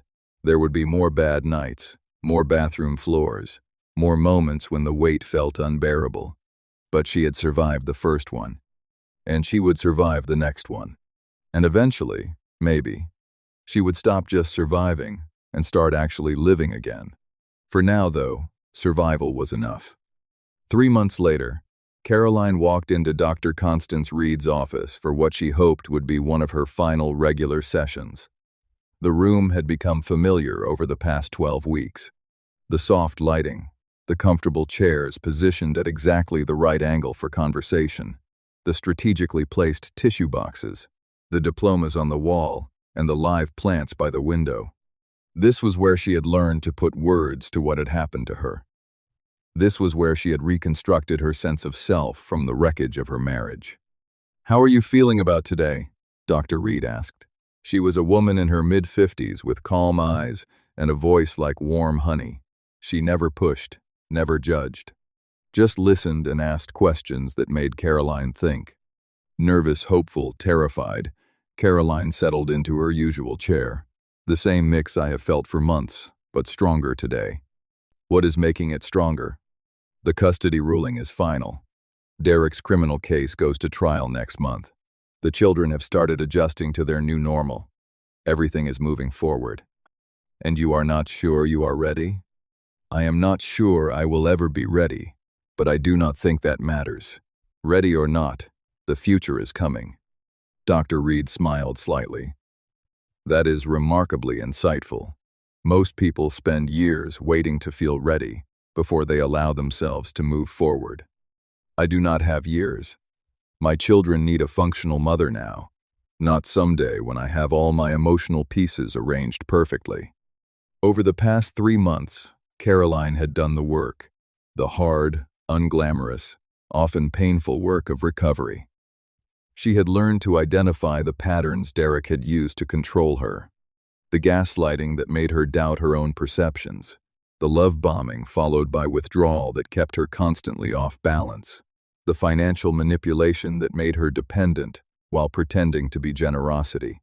She had learned that leaving an abusive relationship was not failure, that staying was not stupidity, that both were survival strategies employed by people doing their best in impossible circumstances.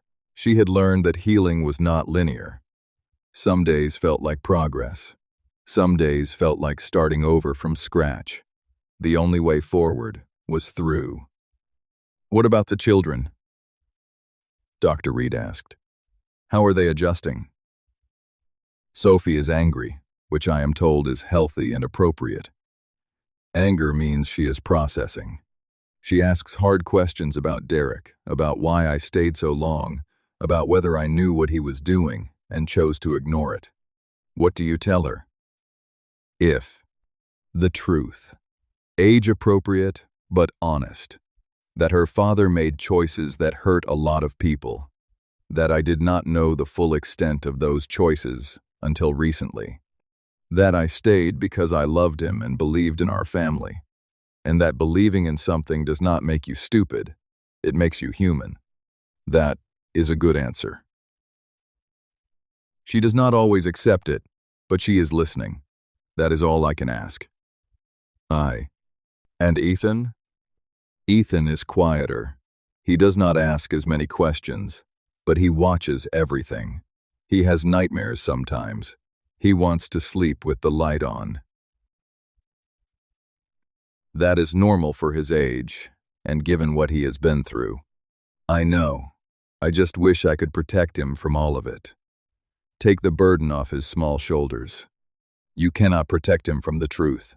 You can only help him carry it. Caroline nodded. She had learned that lesson the hard way over the past months. Children were not served by comfortable lies.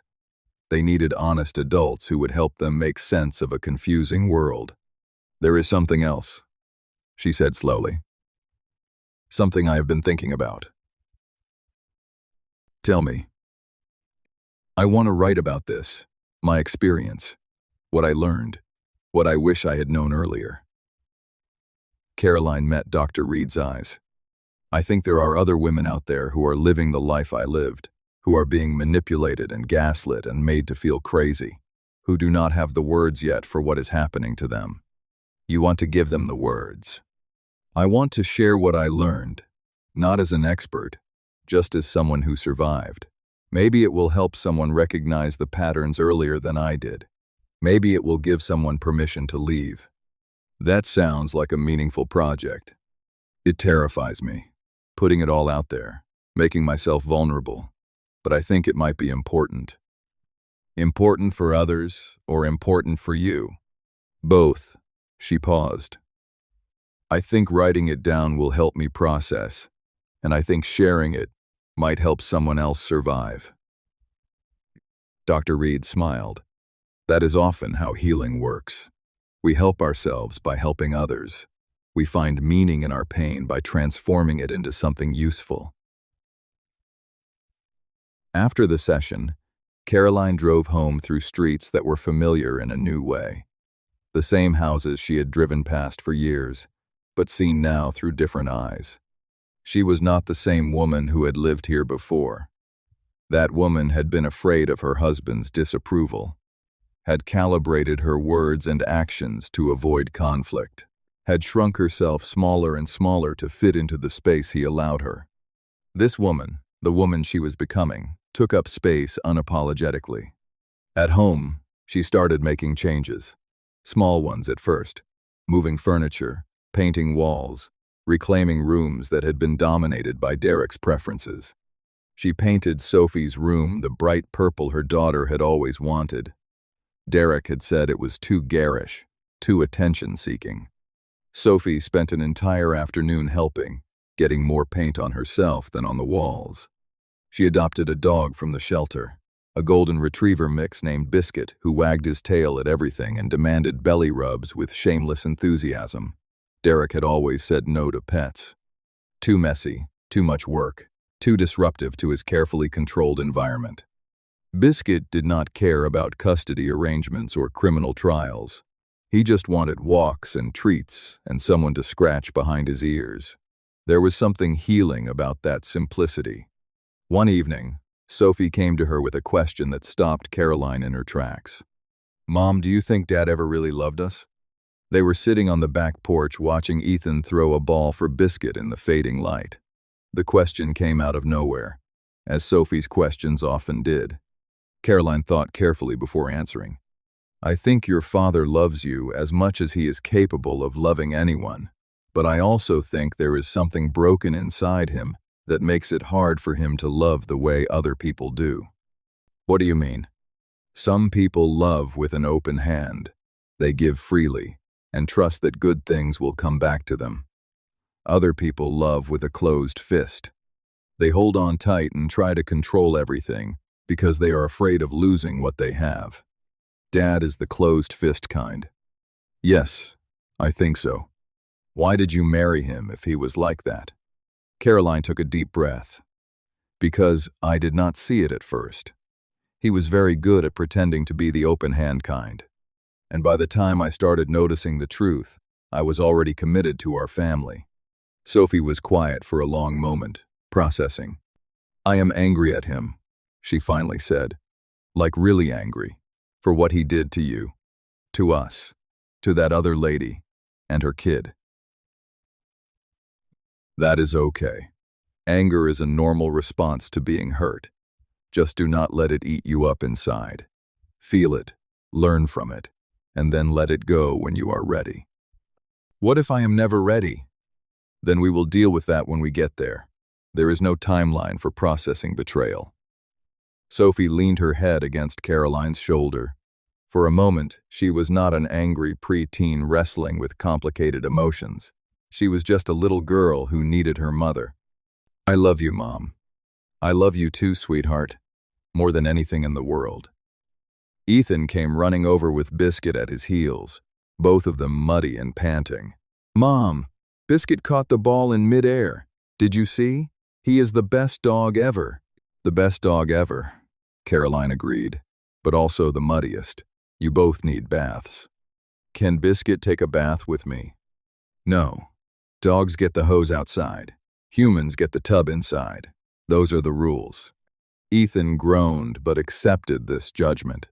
He was adaptable that way. He rolled with changes in a way that made Caroline both proud and worried. Proud of his resilience, worried about what that resilience might cost him later. That night, after both children were clean and in bed, Caroline sat at her computer and started writing. Not the book. Not yet. She was not ready for something that ambitious. Just her story. The beginning of it.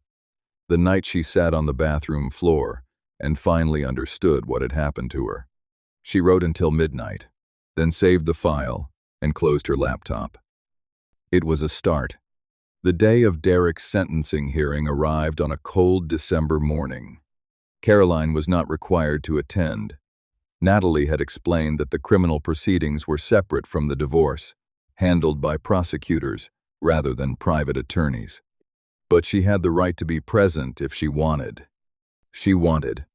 Not for revenge, not for vindication. She had moved past those feelings months ago. She wanted to be there because this was the end of a chapter, the final closing of a door that had defined her life for 12 years. The federal courthouse was larger than the county courthouse where the divorce had been finalized.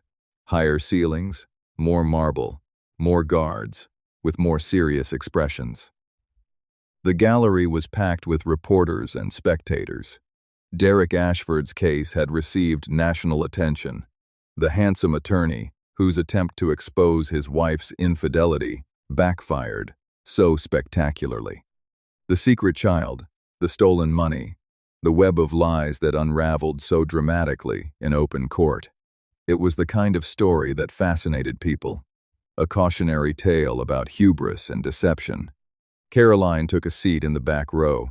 She did not want to be noticed. She was not there to be part of the spectacle. Derek was brought in by federal marshals. He wore an orange jumpsuit instead of one of his expensive suits. His hands were cuffed in front of him. His hair, once so carefully styled, had grown out and gone gray at the temples. He looked like a stranger, like someone she had never known at all. The prosecutors presented their final arguments. The evidence was overwhelming. Bank records, email trails, testimony from former clients and colleagues. Tessa Kimball had testified earlier in the trial, providing documentation that tied everything together. Derek had pleaded guilty to most charges rather than risk a trial he could not win. Wire fraud, tax evasion, client fund, misappropriation. The forgery charge had been handled at the state level, adding another layer to his legal troubles. The judge reviewed the sentencing guidelines. The prosecutors recommended 7 years. Derek's court-appointed attorney argued for leniency. "My client accepts full responsibility for his actions," the attorney said. "He has cooperated with investigators. He has expressed genuine remorse for the harm he caused." Caroline almost laughed at that. Derek did not know what genuine remorse felt like. He only knew regret at being caught. The judge asked if Derek wanted to make a statement before sentencing. He stood slowly. His shoulders were hunched in a way Caroline had never seen before. The arrogance that had defined him for as long as she had known him was completely absent. "Your Honor," he said, his voice barely audible, "I have hurt many people through my actions. My former wife, my children, my mother, my clients who trusted me with their assets. I do not expect forgiveness. I only want to acknowledge the harm I have caused." He paused, seemed to struggle with the next words. "I was raised to believe that success meant accumulating wealth and status at any cost. I was taught that rules were for other people, that intelligence and ambition entitled me to take shortcuts. I do not say this to excuse my behavior, only to explain how I became the person I became." Another pause. A deep breath. "I will spend the rest of my life trying to understand how I lost my way so completely, and I will carry the weight of what I did until the day I die." It was the most honest thing Caroline had ever heard him say. She did not forgive him. She probably never would, but she recognized something real in those words. something that might eventually become the foundation for actual change. Or might not. Derek was a skilled performer. Even now, even broken and facing prison, he might be playing a role. She would never know for certain. And she had decided that was okay. His internal transformation, or lack thereof, was not her responsibility anymore. The judge considered the statement and the evidence, then delivered the sentence. Derek James Ashford, you have pleaded guilty to multiple federal charges involving financial fraud and deception. Your crimes represent a systematic betrayal of trust. Trust placed in you by your wife, your mother, your clients, and the institutions that licensed you to practice law. You were given every advantage in life, education, professional success, a family, and you chose to squander those advantages in pursuit of a secret life built on lies. I do not believe you are sorry for what you did. I believe you are sorry you were caught. There is a significant difference. She paused. I sentence you to 6 years in federal prison with eligibility for parole after 4 years. Additionally, you are ordered to pay full restitution to all victims, including your former wife, your mother, and the clients whose funds you misappropriated. The gavel came down. 6 years. Not as long as he could have received, but real time, real consequences, real accountability. Caroline watched the marshals lead Derek away. He glanced back at the gallery as he walked out, searching for something, someone. Their eyes met for a moment. Just a second. She did not look away, did not smile, did not frown. She just watched him go. And then it was over. Outside the courthouse, the December air was sharp and cold. The sun was bright despite the temperature. Caroline stood on the steps for a moment, breathing in the winter air. Someone touched her arm. Tessa. I was not sure you would come, Tessa said. I was not sure either. But I needed to see the end of it. May. Did it help? Caroline considered the question. I do not know yet. Ask me in a year. Tessa nodded. She understood the uncertainty. She was living her own version of it. How is Miles? Good. Confused sometimes, but good. Tessa smiled slightly. He asked about Sophie and Ethan. Wants to know when he can play with his big brother and sister again. Maybe next week. Sophie has been asking too. They had introduced the children carefully over the past months. Supervised meetings at the park, ice cream outings, casual play dates that slowly became less awkward. Sophie had resisted at first. Miles represented everything that had destroyed her family. But children were adaptable, and Miles was impossible to hate. He was just a little boy who wanted playmates. I am moving next month, Tessa said. Taking that job in Portland, near my sister. I know. Sophie told me. She is sad about it. We will visit and video chat. The kids should know each other. Whatever else happened, they are family. Family. The word had become so complicated over the past year. Send me your new address, Caroline said. I will make sure the kids write letters. Sophie has terrible handwriting, but she is good with words. Thank you for everything. You did not have to be kind to me. Most women in your situation would not have been. Women in my situation are too exhausted for grudges. Besides, Caroline shrugged, we are both survivors of the same storm. Survivors should stick together. Tessa hugged her. A brief, fierce embrace. Then she walked away. Her car was parked down the block. Miles's car seat was visible through the back window. Caroline watched her go. Another chapter closing. She pulled out her phone and texted Rachel. It is over. He got 6 years. I am okay. The response came immediately. Coming over with wine and terrible movies. Be there in an hour. 12. Caroline smiled, put the phone away. The future was uncertain. There would be challenges ahead. Raising children alone, rebuilding finances, figuring out who she was outside of her marriage. But for the first time in months, The uncertainty felt more like possibility than threat. She walked to her car and drove home through streets decorated with holiday lights. Christmas was in 3 weeks, the first Christmas in their new configuration. Sophie and Ethan were at home with the babysitter. Biscuit would be losing his mind with excitement when she walked through the door. There would be homework to review and dinner to make, and the ordinary chaos of single motherhood. And underneath all of it, a quiet sense of peace that she was only beginning to recognize. This was her life now, messy and complicated and entirely her own. 6 months later, the house was full of light and noise and life.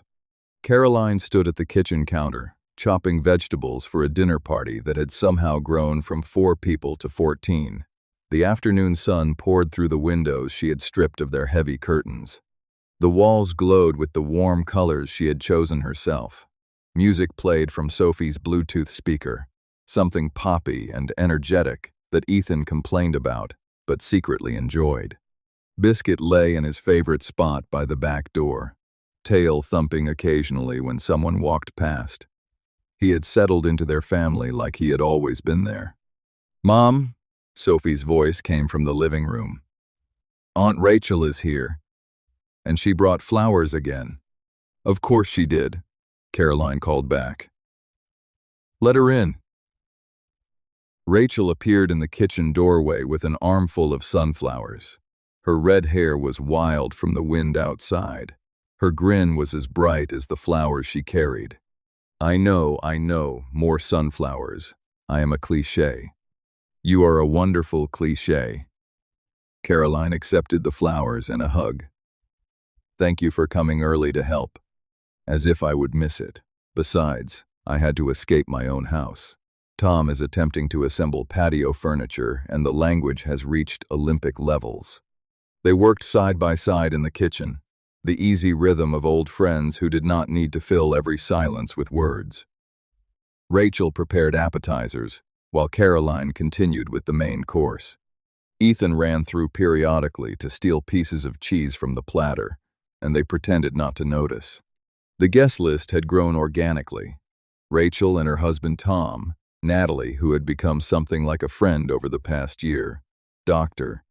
Reed, who Caroline had invited on impulse and who had accepted with genuine warmth, a few neighbors, a couple of mothers from Sophie's school who had shown unexpected kindness during the worst months, and Tessa with Miles visiting from Portland for the week. The children's relationship had blossomed unexpectedly.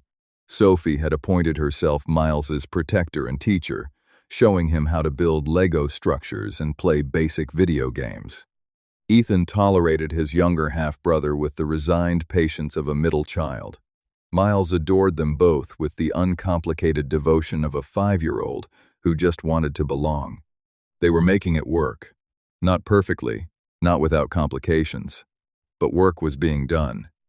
"You seem different," Rachel said, arranging crackers on a plate with unnecessary precision. "Lighter. More settled." I feel different. For the first time in years, I actually feel like myself. Not someone's wife, or someone's problem, or someone's project. Just me. I like this version of you. So do I." The doorbell rang. The first guests were arriving. Caroline wiped her hands on a towel and went to welcome them. The house filled gradually with people and conversation and warmth. Sophie played hostess with a maturity beyond her 11 years, offering drinks and making introductions.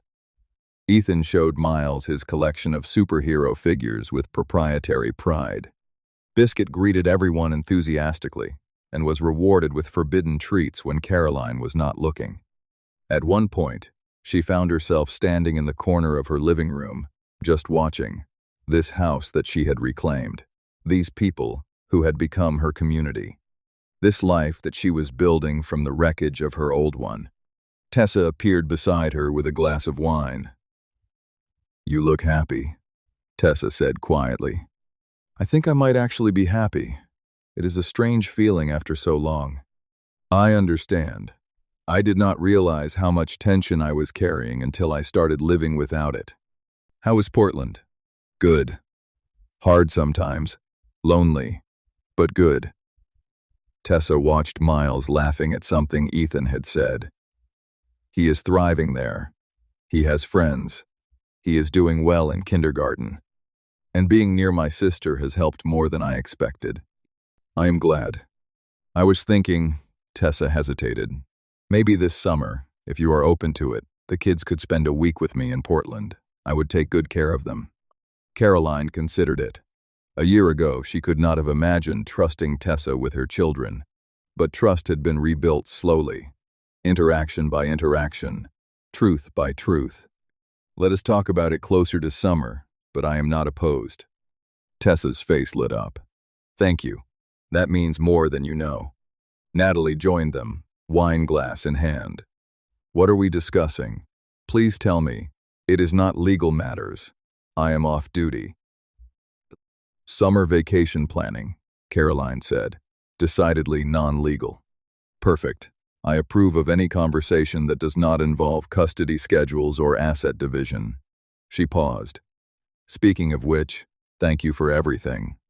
I know I was difficult to work with sometimes. You were never difficult. You were a woman fighting for her life and her children. Difficult is the husband who hides assets in the Caymans. Difficult is opposing counsel who files motions at 4:59 on Fridays. You were just determined. Still, thank you. The party continued. Food was consumed and complimented. Stories were shared and laughed over. Sophie performed a dance she had learned to mixed reviews from the adults. Ethan taught Miles a simplified version of a card game that devolved into chaos almost immediately. As the evening wound down and guests began saying their goodbyes, Caroline found herself on the back porch with Rachel. The night was mild for late spring. Stars were visible beyond the city lights. A year ago, I was sitting on my bathroom floor at 3 a.m, researching narcissistic abuse, Caroline said quietly. I thought my life was over. And now? Now I know it was just beginning. The real one. The one I get to choose. Rachel was quiet for a moment. Have you heard anything about Derek? Not directly. Gwendolyn sends updates sometimes. He is serving out his sentence, supposedly attending therapy. Whether any of it is genuine change or just performance, I have no idea. Does it matter? Not to me. Not anymore. What he does with his life is his business. My only concern is protecting the children when he eventually gets out. You have a plan for that? Several. Natalie helped me set up legal frameworks. Supervise visitation with strict conditions. Restraining orders ready to file if necessary. I am not taking any chances. Rachel nodded approvingly. Good. Protect yourself. Protect your kids. That is what matters. They sat in comfortable silence, watching the stars. I started writing, Caroline said eventually. Really writing, not just notes for myself. The book? Sort of. A memoir about everything that happened. The marriage, the lies, the recovery. She took a deep breath. There is a literary agent interested. She thinks it could help other women recognize the signs earlier than I did. Rachel turned to look at her, eyes bright. Caroline, that is incredible. It is terrifying, putting all of it out there, making myself vulnerable. The best things usually are terrifying, and vulnerable is not the same as weak. Vulnerable is brave. That is what Dr. Reed says. Smart woman, I approve of your therapist. Caroline laughed. It came easily now, the laughter. She had gone so long without it that each genuine laugh felt like a small victory. The last guests left around 11. Tessa and Miles headed back to their hotel, with promises to return the next day. Sophie and Ethan were negotiating bedtimes and losing.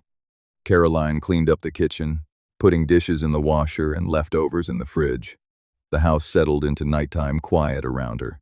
Biscuit was already asleep in his bed. The children finally surrendered to exhaustion after one more episode of their favorite show. She walked through the house, turning off lights. The house that had once felt like a cage. The house where she had spent 12 years living a lie. It did not feel like a cage anymore. It felt like home. Her home, built on foundations of truth instead of deception. In her bedroom, she sat at the desk where she had written so many pages over the past months.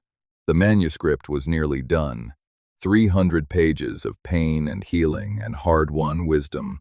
She opened the file and read the dedication page she had written last week. For every woman who was told she was crazy. For every mother who stayed longer than she should have because she was trying to protect her children. For everyone who found the courage to leave.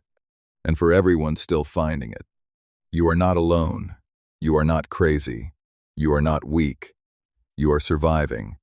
And someday, surviving will become thriving. She closed the laptop. Through the window, the stars were still visible. The same stars that had witnessed her worst moments. The same stars that would witness whatever came next. Caroline Ashford, mother, writer, survivor, and someday soon something more than survivor. Something that had not existed a year ago. Something she was still learning to name. But for now, survivor was enough. More than enough. It was everything. Caroline spent 12 years believing a lie. But in the end, the truth did not just set her free. It gave her back her life. If this story touched your heart, if you saw yourself in Caroline's journey, or if you know someone who needs to hear that they are not alone, do me a small favor. Hit that subscribe button. Leave a comment telling me what part moved you most, and share this story with someone who might need it today. Because sometimes a story is more than entertainment. Sometimes it is permission to start over. Thank you for listening. I will see you in the next one.